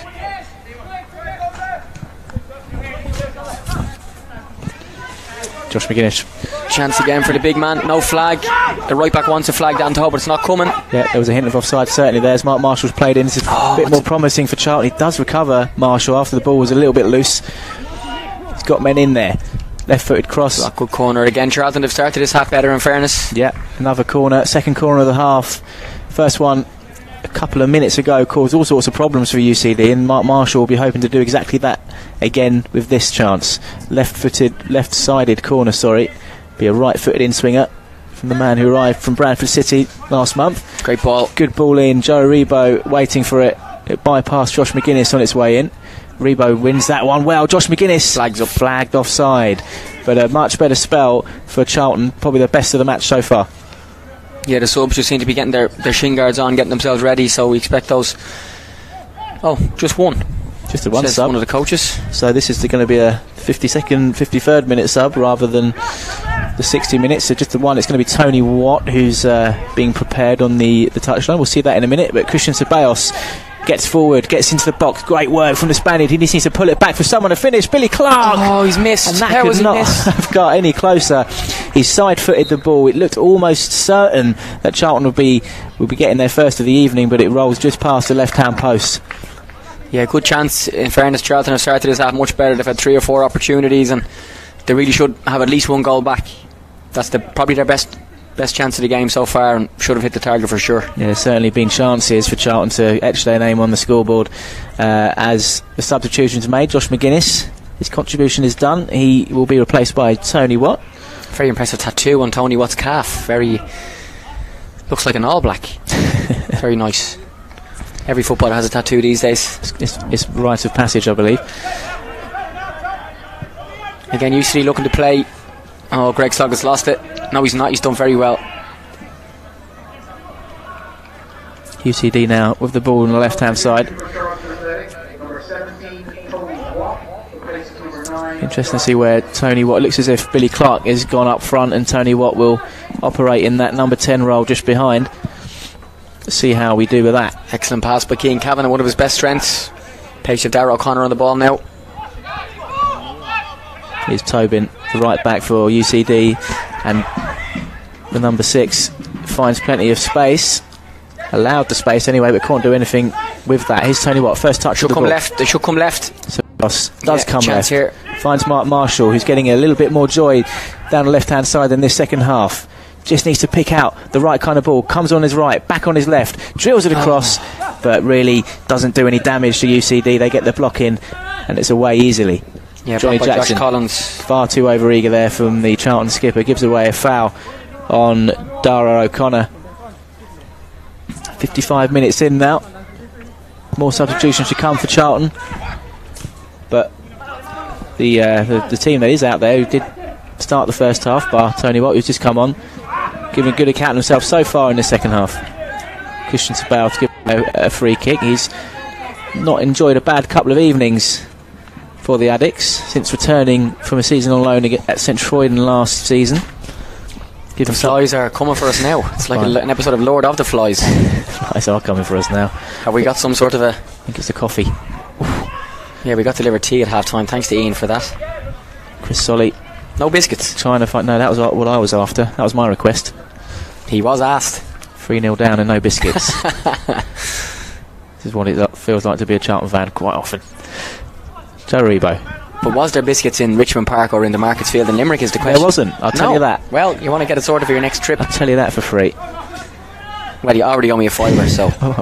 I'm down. Here's Tony Watt. Can he sort his feet out? It's a difficult one for him to control. Had to improvise really, but can't get it under. Talbot, the goalkeeper, gets the ball clear. Great touch again, George Kelly. Yeah, the substitute George Kelly holding the ball up well. There's plenty of space on the right hand side here if the number 7 can be found. Darragh O'Connor again. He has been found. Charlton have to clamber back now. Here's O'Connor back to the back post. There's the number 22, the sub. Can't win his header. Just a bit too high for him anyway. Just a reminder that UCD can pose that kind of threat. You saw it in the first half. Although Charlton have started this first 10-11 minutes of this second half a lot better, still without a goal. Billy Clark dispossessed by 2 players. A little bit harsh that perhaps. The number 8 Timmy Malloy doing his job. If anyone following Dundalk, Rosenberg equalised right in the stroke of half time, so it's 1-1 up there in the Champions League qualifier. Of course, UCD had their own European successes a couple of years ago, making it to the second qualifying round of the Europa League. Some great nights here, and they get in the Fair Play League, and they probably haven't committed one foul all night. Well, obviously earned that place. I believe that rule has since been scrapped, so they won't be getting in again. Yep, Charlton very nearly got their own UEFA Cup, as it was then, qualification many years ago while in the Premier League through the Fair Play League. Used to love watching games at the Valley back then. I'm a Liverpool fan back when Charlton were in the Premier League. Oh, we had some good results against Liverpool in the Premier League. Great stadium. Certain Kevin Lisby would agree with that. a fine hat-trick against Liverpool in a 3-2 win back in 2003, I believe. You can see highlights of that on Valley Pass if you use the archive, the substantial archive, which any Charlton fan, if you go looking through there, there's about 22 years worth. Every single goal from the last 22 years you can see on there. And that fan over there has seen everyone in person. Absolutely. Oh, it's a flashball over the crossbar. Yeah, Dan Tobin with the shot, probably his first and last ever shot of his career. Wouldn't be known for his goal scoring as he jogs back to the halfway line. Yeah, we'll stick to stopping goals rather than scoring. Yeah, he's actually a guest on our League of Ireland podcast this week, and I mentioned about UCD sometimes playing three at the back. I asked him to compare himself as a right back to him as a right wing back, and he said, well, I just compare myself to Phil Neville. So take from that what you will about his attacking prowess. Has he got a brother? I don't think so. Well, I'm not sure, but definitely not a football playing one. Tony Watt trying to get the ball under control as Charlton substitutes start to debib, if that's even a word. Here on the touchline before the fourth official tells them to put the bibs back on. And the likes of Andrew Crofts, Jason Pearce, Naby Sarr, Esri Konsa. That's who's stripped off so far. We'll see who else is to come. Again, you see really confident in the ball in these areas, but they do play risky passes like that where they get caught, and if Charlton were better on the counter-attack, they'd see it's a poor pass again. Charlton had bodies forward there. We had four men in an advanced position, and the ball from Billy Clark runs straight out for a goal kick. Again, Charlton not pressing as high up this half, probably their legs a little bit tired, which is understandable. Johnny Jackson trying to chase that ball down. Again, really good play by UCD. Ceballos. It's a short pass that does well Ceballos, showing good legs this evening. His pass, I think he's looking for Marshall. Him, isn't it? Yeah, that's the only thing. I think he may have been looking for Marshall there, but either way he's got the ball back. What can he do with this? Nothing as a result, but Mark Marshall picks up the pieces. He's got Ceballos behind him if he needs him, but it doesn't look as if he wants to use him. And referee, that's a corner. Lee Boyer's not happy with that. Perhaps thought the ball bounced back off Marshall. Didn't look like it did from this angle. Not too many arguments from Marshall, but he's probably just too tired to care. 60-minute mark now. We're about to see some subs. The players will sleep well tonight for sure. They've been sleeping well for the last week, I can tell you that. The sheer amount of training those lads have had to endure over the last 10 days or so has been quite incredible. Will they have a little night in Dublin or straight to bed? Not tonight. They had their night out last Monday and a little rest last Tuesday, and then after that it was straight back at it. 6 subs ready. Some big boys coming on, Ollie. Yep, 6 subs, few youngsters, few more experienced players. Referee actually blows up to ensure the substitutions are made. We're going to see Naby Sarr, Jason Pearce, Andrew Crofts, Anthony Dixhill, the youngster, Esri Konsa and Carl Mahone Grant all come on. Coming off, Johnny Jackson, Joe Aribo, Billy Clark, Ahmed Kashi, Patrick Bauer and George Teixeira. So half the Charlton side will be replaced. And the fourth official using common sense here, not trying to introduce everyone with the electronic board. Yeah, there's no way that run out of batteries if they try to employ the board. But there we go. Contribution finished for those 6 lads. 7 Charlton subs in all now made. The surviving players, Mark Marshall, Christian Ceballos, Chris Solly, Dylan Phillips of course in goal. I think that's it. Naby Sarr looks to be about, would he be 6'6"? I think on this side? Something like 6'5". He's a big massive lad. Christian Ceballos getting more and more into the game now. Gets to the byline, cuts it back, does really well. Ceballos did all he can. Couldn't find Tony Watt, who was lurking around the penalty spot area. But Charlton really dominating possession in this second half so far, but can't quite carve out a goal. Be interested to see if Charlton, if and when Charlton get a corner, who UCD nominate to mark Sarr here, because he must be the tallest player on the pitch by a good couple of inches. Yeah, Naby Sarr obviously spent a year away from the club last season, but the first season the club did chip in with a couple of goals during the 2015-16 season. Here's Mark Marshall, cuts inside, good work from him, but too much. Could that be a corner? Looks to me as if it will be. Yes. Who's going to mark him? They're looking around. I think everyone will be delegating someone else. Has the manager given someone a job, a thankless task? Esri Konsa also providing a bit of height coming up from the back. So it's Greg Sloggett, the captain, who has decided or been told to Mark Sarr. Mark Marshall will swing the ball in, right-footed from the left-hand side again. Good bit of pace on it, but no direction enough for a white shirt to get ahead on it.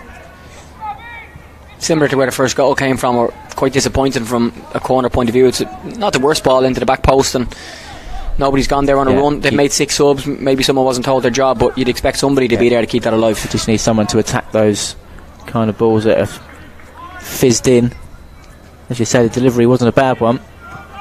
There was no one on hand to make the most of it. Here's Sarr combining with Mark Marshall.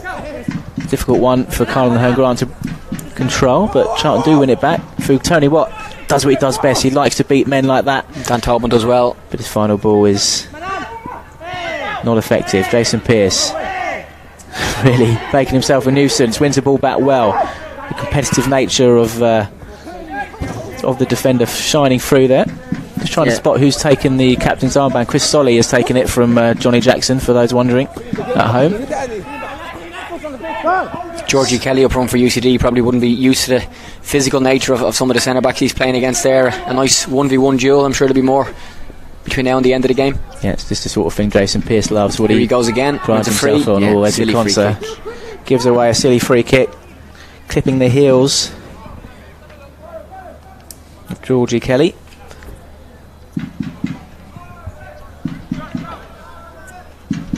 The UCD drummer is in action again. A happy man tonight, 3 up. Yeah, it's been utilising that drum well. Anthony Dick-Steele again, shoving the back, clip of the heels, and UCD win another free kick. Probably benefit from having a little bit of a breather just to keep hold of the ball and keep possession, because they haven't seen much of it in the second half, despite it's another one. 3 fouls in a minute. Yeah, Jason Pearce again. I think maybe just a bit of frustration, even though he's just come on. Charlton, they know they're 3-0 down. They feel like they should be doing a bit better here. So as the clock ticks down, maybe the frustration grows a little bit. Yeah, some subs for UCD about to come on. It looks like Sean Coyne, who's a left back, is getting ready. Conor Crowley and Joe Manley, 3. 3 of the subs who are just going for their last jog before they come on. Ball swung in. Charlton head gets on it. I think it was Jason Pearce. Looks like it's going to go out for a UCD corner, and it does. First set piece for Charlton to worry about in the second half. It's Keith Kavanagh is going to trot over to take it off number 19's hands. And Sarr is returning the favour, and now Mark and Greg Sloggett in the other box. Bit of a mismatch. Yeah, pretty much everyone back now for Charlton. It's come all the way out to the back post. Carl Grant will come away with it though. He plays Fusa Bales. Charlton now with a perfect opportunity. He's tried to step over it. Really, he just wanted to get his foot on the ball and start allow players get forward. And there was options. Tony Watt was getting forward to his left, but chose to make the step over, and the decision not a wise one there.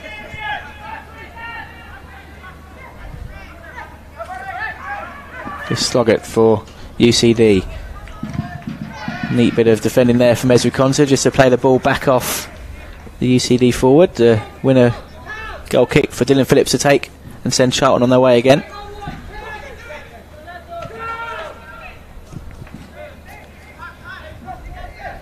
UCD keeping bodies forward there to put pressure under Dylan Phillips. Wants to play it short, not really any options, so he's going to play it out to the touchline here for Naby Sarr to win his header well. Tony Watt chasing that down, can't get there. Great ball. UCD seeing more of the ball really since the wholesale changes from Charlton. Maybe disrupted Charlton's flow just a little bit. Can't turn there, Darryl O'Connor. Grant. He likes the ball in these positions. He can cause some problems. Tony Watt will just try and keep the move alive if he can. Sarr's up, playing at left back quite unusually. Here's Mark Marshall.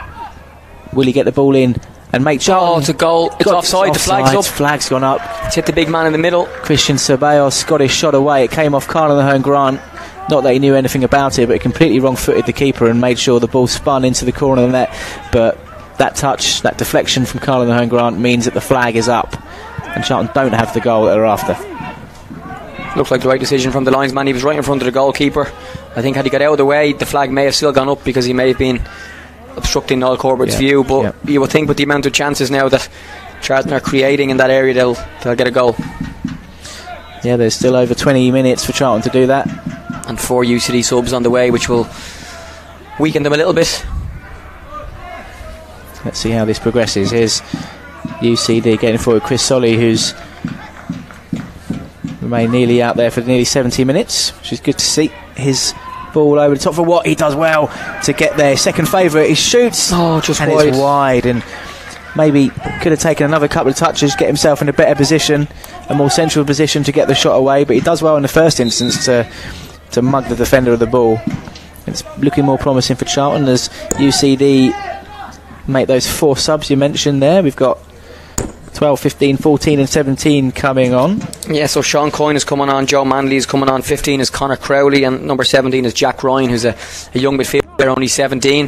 Nice midfield player. He'll replace Timmy Malloy in midfield. As I said, the other 3 senior pros as such: Greg Sloggett, the captain in midfield, Evan Ozam, the left back, and also Liam Scales, the left sided centre back, is also coming off. So 4 changes for UCD, and 2 in the back 4 as well. And with the little chances that Charlton are starting to create, it'll definitely be an area they'll be looking to exploit more with around 22, 23 minutes left.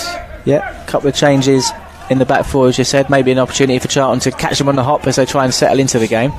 They need to get hold of the ball first. Yeah, something I think from UCD's point of view now is they just need to try and keep the ball like they have been doing, and I suppose try and get the lads who've just come on a touch early, because they're young boys. They may have not played against teams like this before, so they may be a little bit nervous, and something they'll be looking to get an early touch to settle themselves down. Jason Pearce, full-blooded challenge from him. Nothing wrong with that. See, there you go. And it's a little bit of indecision from 2 of the young subs already. Tell you what, fell. Draws a foul from the substitute Jack Ryan. Tell you what, dusts himself off. Charlton will opt to just keep the ball rolling rather than get the ball in the box.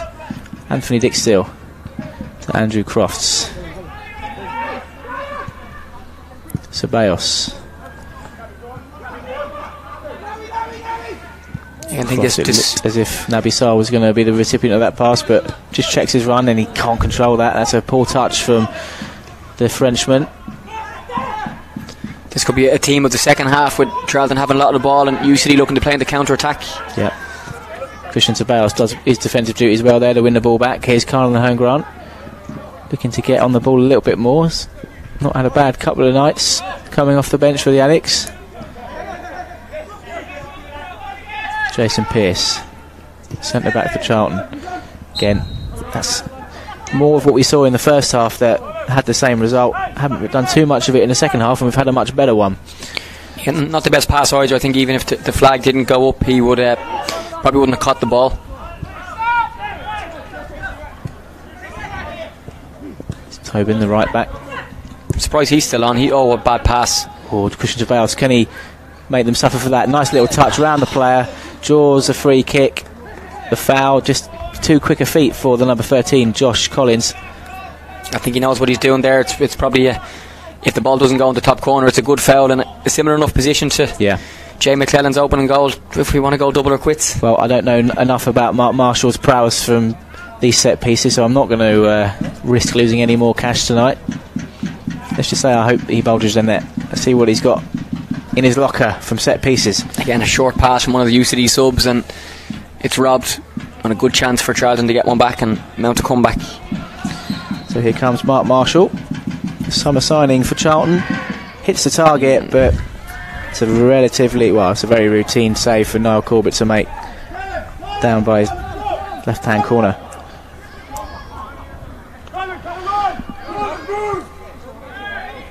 Less than 20 minutes remaining now at UCD Bowl. The home side with a 3-0 lead that they earned with 3 decent goals in the first half. Charlton have improved in the second, but can't quite get that breakthrough that they've wanted. Again, pass out the back. He's offside, is he? I don't think he was. I think the 14 was still playing him on. Tony Watt looking to make something count from that mistake. Can't do it though. Josh Collins recovered well to get around there. Another stopping pass out the back. Charlton need to capitalise on some of this sloppiness haven't been able to yet. Here's Mark Marshall this time on the right hand side of the pitch. Charlton lacking the height of Josh McGuinness in there that they had the threat in the first half, but Tony Watt gets the ball in, and that could have gone anywhere. Done great not to score an own goal there. Dan Tobin just ducked, headed backwards and hoped for the best, with Carl and Grant lurking behind him, and it's paid off for the right back. And Charlton have another corner. Mark Marshall stepping down for duties with Christian Sebales, who takes it quickly. Sebales exchanges the 1-2 with Carl and Grant, gets in a left foot cross, and it's far too high for that to come of anything. You would think, Ollie, we've seen in this second half since George Kelly has come on up front, his hold-up play has been very good, and for the amount of ball the UCD have lost playing shorter passes, it may be better to hit his chest and try to get themselves up the pitch. A couple more subs are coming for UCD. Yep, they'll come on for the last 15 minutes or so as Jason Pearce barks instructions from the back there. Andrew Crofts finds Chris Solly still going strong in the 73rd minute. Dick Steele with a neat little back pass to Tony Watt. Here's Andrew Crofts. Carl Mahone Grant. He likes to have a shot from that sort of distance, but digs one out. Ball boys will be busy getting that one. Yeah, that's in the trees. Should keep him busy for 10 minutes or so. No, they have it already.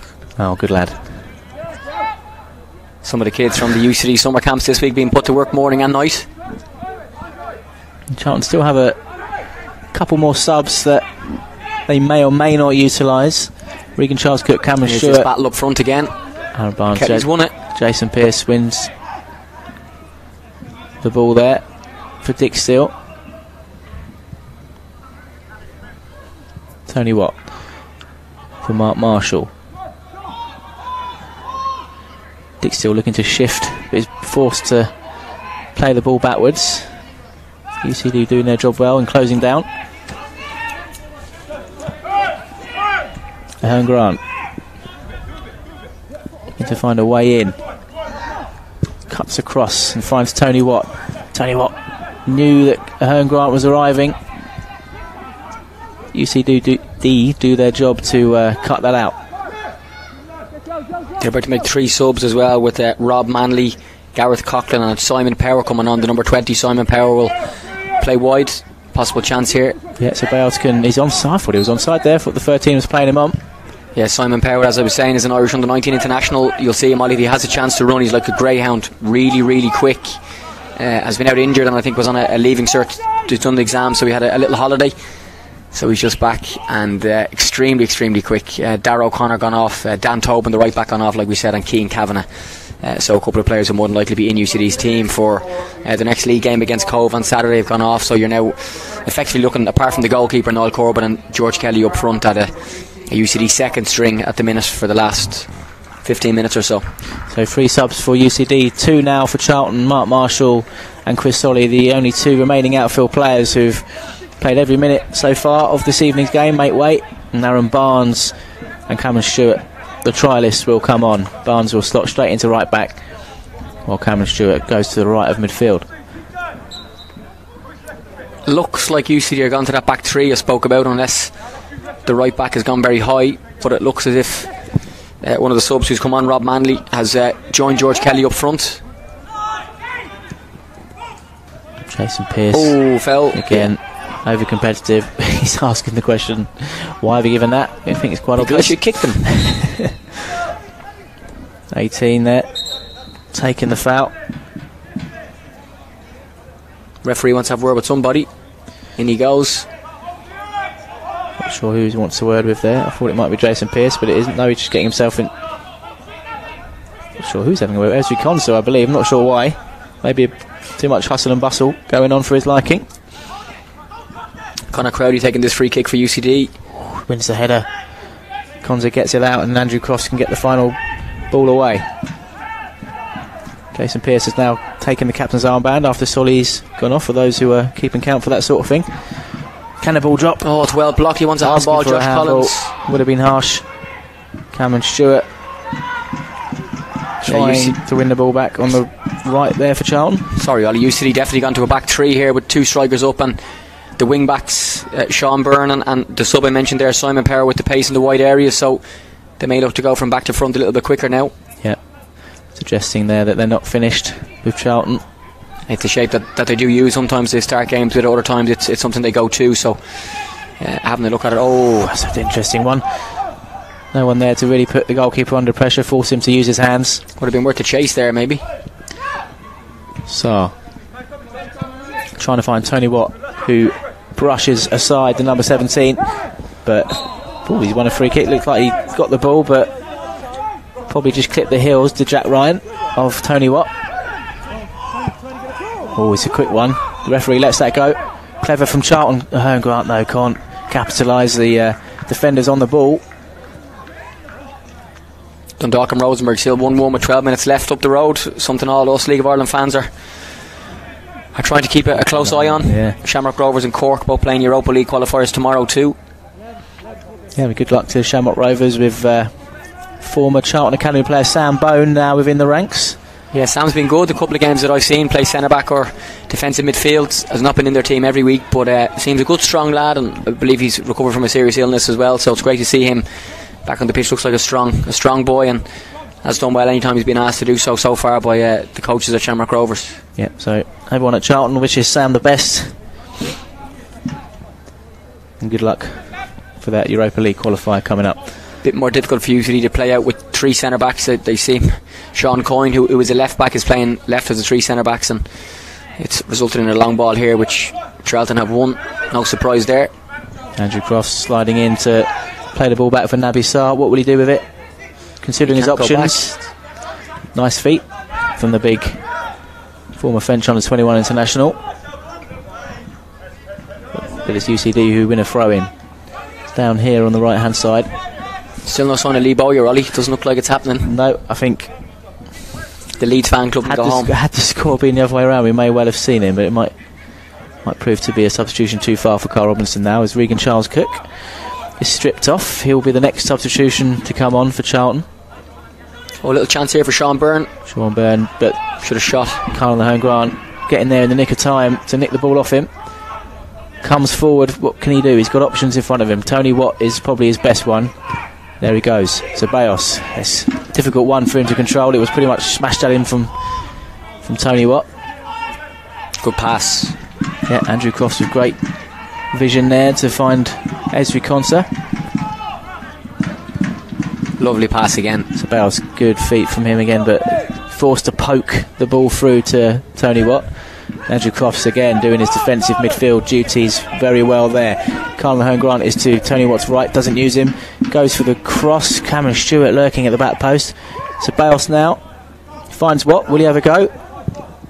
That's another poor cross. Their end product's been awful. Yeah, you just wonder, either take a shot there or find some of your men to your right. A little bit hesitant getting in those positions so far this evening, Charlton. Something that needs a bit of work. Of course, 2 games coming up on Saturday. Greenwich Borough in 7:30pm kickoff, and 3pm earlier on in the afternoon, the traditional friendly at Parkview Road against Welling United. The squad will be split. There'll be first team players appearing in both. He's goal. It's UCD a goal. grab a he scored. Referee's He's given the goal. He's given a goal anyway. The referee. Rob Manley, the sub, has scored. It's 4-0. There was a foul in the build-up, and Sean Byrne looks like it's a good advantage by the ref, and 4-0.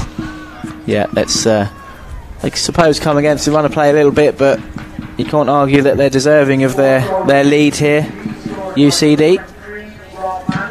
And they're now preparing another substitute. Regan Charles Cook is going to come on for Christian Ceballos, and the home side are going to introduce their substitute goalkeeper, Finn McGowan. Yeah, he's one of their under-19 goalkeepers. Niall Corbett, the first team goalkeeper, going off, and we were speaking off air about his abilities. He hasn't had too many saves to make tonight. Has had a couple of good kicks at the ball. Reminds me of Pepe Reina, former Liverpool star, and a really good kicker at the ball, but off he goes, and clean sheet intact and fitting well for a big game for them on Saturday. So time now running out for Charlton to have an impact. Find the net. Will be the only hope left, I think. It's Tony Watt. Does well to get Colin Ahern Grant involved. Ahern Grant trying to find a space to cross. Does do it very well. The ball bounces around. Tony Watt surely will finish, and number 13, Josh Collins, gets his foot in the way brilliantly.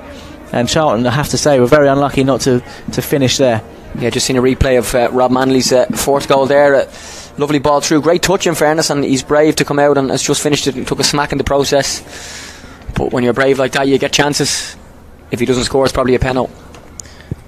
Cameron Stewart delivers, and the substitute goalkeeper gets his first touch to punch the ball away. Final substitution of the match will use number 16, Finn McGowan replaces number 1 Ryan.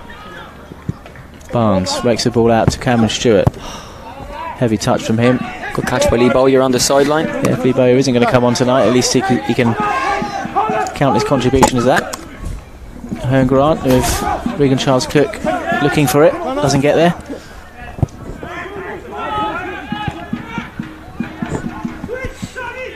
Number 23's got plenty of space if he can be found, and he has been. The game's quite stretched now, which you would probably expect. Lots of subs and lots of tired legs. Manley, the scorer of the fourth, trying to make things happen for Limerick in the final third. Phillips just will blast that out. No one up there though. Tony Watt wanted that a little bit more central. I think the only thing on Phillips' mind there was just to get the ball away from the 6-yard box. Didn't care where it went. Joe Manley, the UCD sub there, the right side of 10 back with the orange boots, seems to have enjoyed his holidays. His tan is almost the same colour as his boots. I think another lad who's just done his final year exams in school, so he's been off in the sunshine and looks like he's enjoyed himself. Certainly hasn't got that tan in Dublin. Unless he's paying for it, but I'd say it's natural. Sarah Barnes, a young academy graduate right back. Not a good pass though. Rushes his pass. If you approach the last 5 minutes here at UCD Bowl, Charlton find themselves 4-0 down.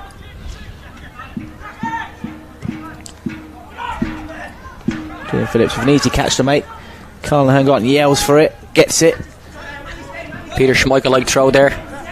Advance forward and here's Simon Power. I want you to see this number 20 run once if possible. He is, I've said he's like a greyhound. He's not got the chance to run just yet. And he went with a pass like that. Dick Still, neat from him. Draws the foul, just dragged back in the centre of the park to win a free kick for Charlton. Charlton, after a good spell of pressure midway through the second half, or early in the second half, haven't been able to add to that. Can't get the goal they've been after. Again, you're looking at this thinking it's a bit of a risk if they press properly. Yeah, and Naby Sarr will be rushed into a decision here. He passes all the way back to Dylan Phillips. Dick Still. Getting good pressure from UCD. And it's a poor kick. Dylan Phillips makes Naby Sarr run. He does get there though. And he'll just play a long ball. He's onside. Tony Watt needs to get some sort of touch, but the keeper in flies as well. Cameron Stewart, he has the keeper off his line. All he needs to do is try and find a finish. A Hearn Grant with a goal. What a finish. What a great strike. Goal into the top right hand corner, and that gives the travelling Charlton fans something to cheer about. Not much celebration from the youngster, and rightly so, but he can be happy with that finish because that was a superb, crisp strike into the top corner. Yeah, great view we had here from the commentary box right on the angle. Swept the ball in right footed. We knew it was in from the minute he hit it, and if Charlton had been that clinical in the box with some other chances that they would have had, they would not be so far behind, and they have had opportunities in both halves, and maybe the final pass or the final shot's not been good enough, but a very calm finish, something you do in training all the time and getting those habits, and a very good finish, but unlikely to be a comeback, Ollie, with 4 minutes left. You look for the positives in these situations, and there's the one. Carl Hearn Grant with a great finish, a great strike. That will do wonders for his confidence as he looks to impress Carl Robinson ahead of the new season. Regan Charles Cook, another one of those, showing good strength to keep hold of it. Ref tried to play advantage and pulled it back. Well done. Charles Cook just staying on his feet, but only so far he could go before the referee pulled it back. Poor decision to play the free kick quickly there. They weren't set up, and they're going to be done on the counter here. Here come UCD. 3-on-3 now as they pour forward. Oh my God. Luckily for the addicts. Here's the greyhound himself now. Yeah, number 20. He's let me down. I've tipped him. He's let me down so far. Simon Power not being able to capitalise on the slip. Just seen a replay of the goal there. Great finish. Yeah, Carl Hearn Grant can be very happy with that. Here's Aaron Barnes. That's just given Charlton a little lift. The game was in danger of just ebbing away from us for the last few minutes. Quite often in these pre-season friendlies, we say it so often, as the clock ticks down, so does the action and the pace of the game, but it's not been a bad pace of tonight's match, really, when you consider the work that Charlton have put in over this last 10 days, not only with the 3 games in 3 days, but the intense training in Dublin last week.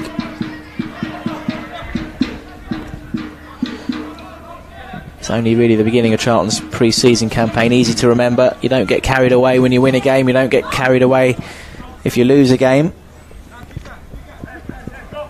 2 games coming up on Saturday, as we mentioned, Greenwich Borough and Welling. And then there's a trip to Dover Athletic next Tuesday night, as the games start coming thick and fast. And really, by the time we get to the likes of Ipswich and Norwich in a couple of weeks' time, that's when things will start gelling together for Carl Robinson's men. You would think from his point of view as a manager to be able to see all the players at length over 3 days and even see their attitude in a game like this where they've gone 3 down, 4 down, and in fairness to the boys who've come on, they've continued to play. Towards the end of the first half when they were 3 down, the lads who were on the pitch dropped their heads a little bit, but the lads who've come on have shown an okay attitude, and second half is 1-1. Yeah, and of course there's still work to be done in the transfer window. Just the 12th of July, end of August, the window slams shut. Carl Robinson telling us yesterday he wants at least 3 more to add to his squad. So we'll wait and see what happens in the coming weeks. As we enter the last minute, looks like the 4th official is going to indicate 2 minutes of added time. Jason Pearce plays the ball back to Dylan Phillips. It's worth pressing the goalkeeper, I think. Yeah. I think it's worth pressing him. Better kick this time. Bit of a nervy evening for Dylan Phillips so far. Anthony Dickstill, good work from him. The tenacious young Dutch midfielder wins that back and now can maybe claim an assist if he can get the ball in, but he can't. More inside.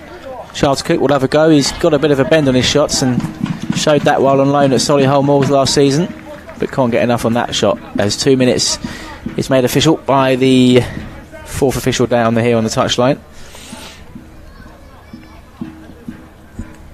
So despite the result, a worthwhile outing for Charlton, as all these games has been. It's been a really tough introduction to the summer campaign for Carl Robinson's men, but that's just how he wanted it. He wanted the intense fitness side of things to really shine through. Let's get that out of the way first before they start playing around with the tactics and mentality of things. Well, they've been happy with their trip to Ireland overall, with the games and the camp that they've had. I think the week in training really was important last week. All the players enjoyed it more than anything. It's always tough for them to have that amount of intense training, and when the weather's nice and the sun's out and things like that, and they came through it well, and they enjoyed it, and the morale of the group was really shone through. Having been on a few of these pre-season tours in previous years, it's certainly the best mood in the camp I've seen in my 5 years or so at the club. But there's Cameron Stewart with a shot. Good block by the Sean Coyne, I think it was. Coyne, was it? And it gives Charlton an opportunity deep in injury time, maybe to get a second if they can make them work here. Cameron Stewart will trot over to take the corner on the right hand side for the Addicts. Have they got one more bit of action in them? Big men are up. Everybody back for UCD. Cameron Stewart, good delivery, it's deep. Jason Pearce gets there, keeper makes a catch on the line, and that will be the last bit of action here at UCD Bowl. Referee blows his final whistle to bring to an end Charlton's final game of this 3-day intense run of games.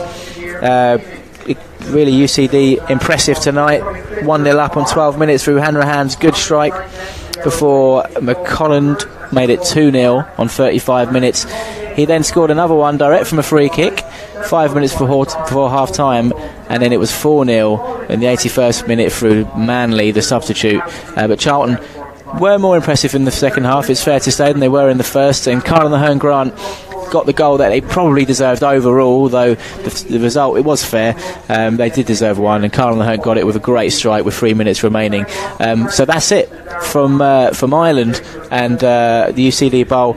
We'd like to thank all the supporters for joining us over these 3 nights in Ireland. We're going to have plenty more to come this pre-season, so stay tuned to the website for how you might be able to see some more coverage of these pre-season games. We'll update you as and when we can make it official, of when we can stream more games. And I want to thank Jamie Moore for joining me this evening. He's been a great commentator to sit us alongside, to give us the insight on the Irish side of things. Jamie, thank you very much. No problem, thank you, and I'll wait for my €5. You'll be waiting a long time, Jamie. And the best of luck to Charlton and all the lads for the new season as well, from everyone here. Thanks, Jamie, and we'll leave it there. We're going to see some highlights in a minute if you stay tuned. But stay tuned to cfc.co.uk and across our social media channels for some reaction from Carl Robinson and a full match report from tonight. Thanks for watching and have a good evening.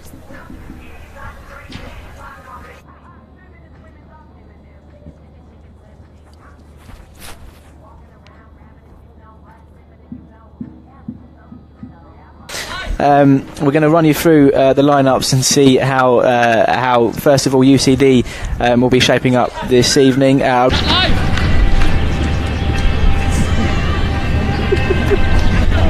To the right hand side, so Bales is in the middle. He'll probably be waiting for the cavalry to arrive. He gets the ball in, and really it's not a very useful. Finds McClellan.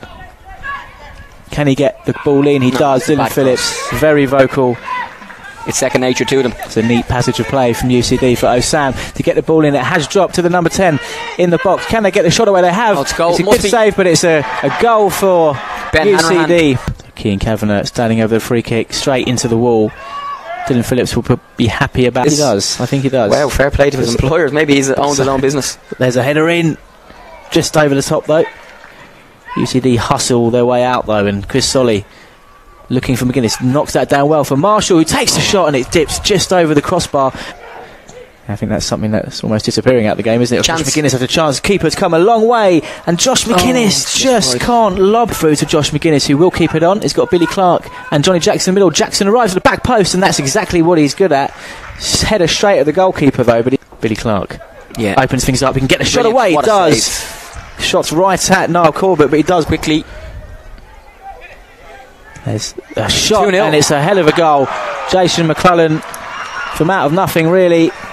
Yes. Unbelievable. Where's my money, please? 3-0. Yeah. Oh my goodness gracious me, it's 4. Missed it. Great save. That's a fantastic save from Dylan Phillips. It went away on the right hand side. Can Charlton have a glimmer of hope before half time? So Bayos, that's a great strike, great technique from the Spaniard with his left. Just need to get the ball in. There's plenty of white shirts in Jackson's there. unmarked here at the back post. It's a good cross. Johnny Jackson, Ahmed Kashi. We're distracted. Edge of the box, straight in. Bowers at the back post, knocks it ahead. Surely Charlton there with an opportunity. Heads it over the crossbar. Marshall towards the back post. George Teixeira's there, gets the header down, falls loose to Johnny Jackson. Surely it's going to go in. It isn't. Great ball. Good ball in. Joe Rebo waiting for it. It bypassed Josh McGuinness on its way in. Rebo wins that one well. Josh McGuinness flags up, flagged offside. Gets forward, gets into the box. Great work from the Spaniard. He needs to pull it back for someone to finish. Billy Clark. Oh, he's missed. And that could not have got any closer. His ball over the top for what he does well to get there. Second favourite. He shoots. Oh, just and wide. It's wide. And maybe could have taken another couple of touches, get himself in a better position. The summer signing for Charlton hits the target, but it's a it's a very routine save for Niall Corbett to make. Charlton lacking the height of Josh McGuinness in there that they had the threat in the first half, but Tony Watt gets the ball in and that could have gone anywhere. Great not to score an own goal there. Did the squad will be split. There'll be first team players appearing in both. He's goal. It's UCD a goal. Oh, he scored. All he needs to do is try and find a finish. Ahern Grant with a goal. What a finish. What a great strike. Goal into the top right hand corner, and that gives the travelling Charlton fans something to cheer about. Yes.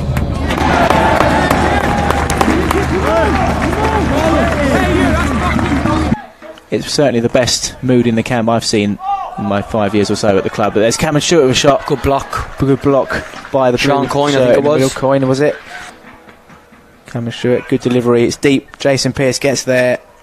Keeper makes a catch on the line. And that will be the last Bit of action here at UCD Bowl. Referee blows his final whistle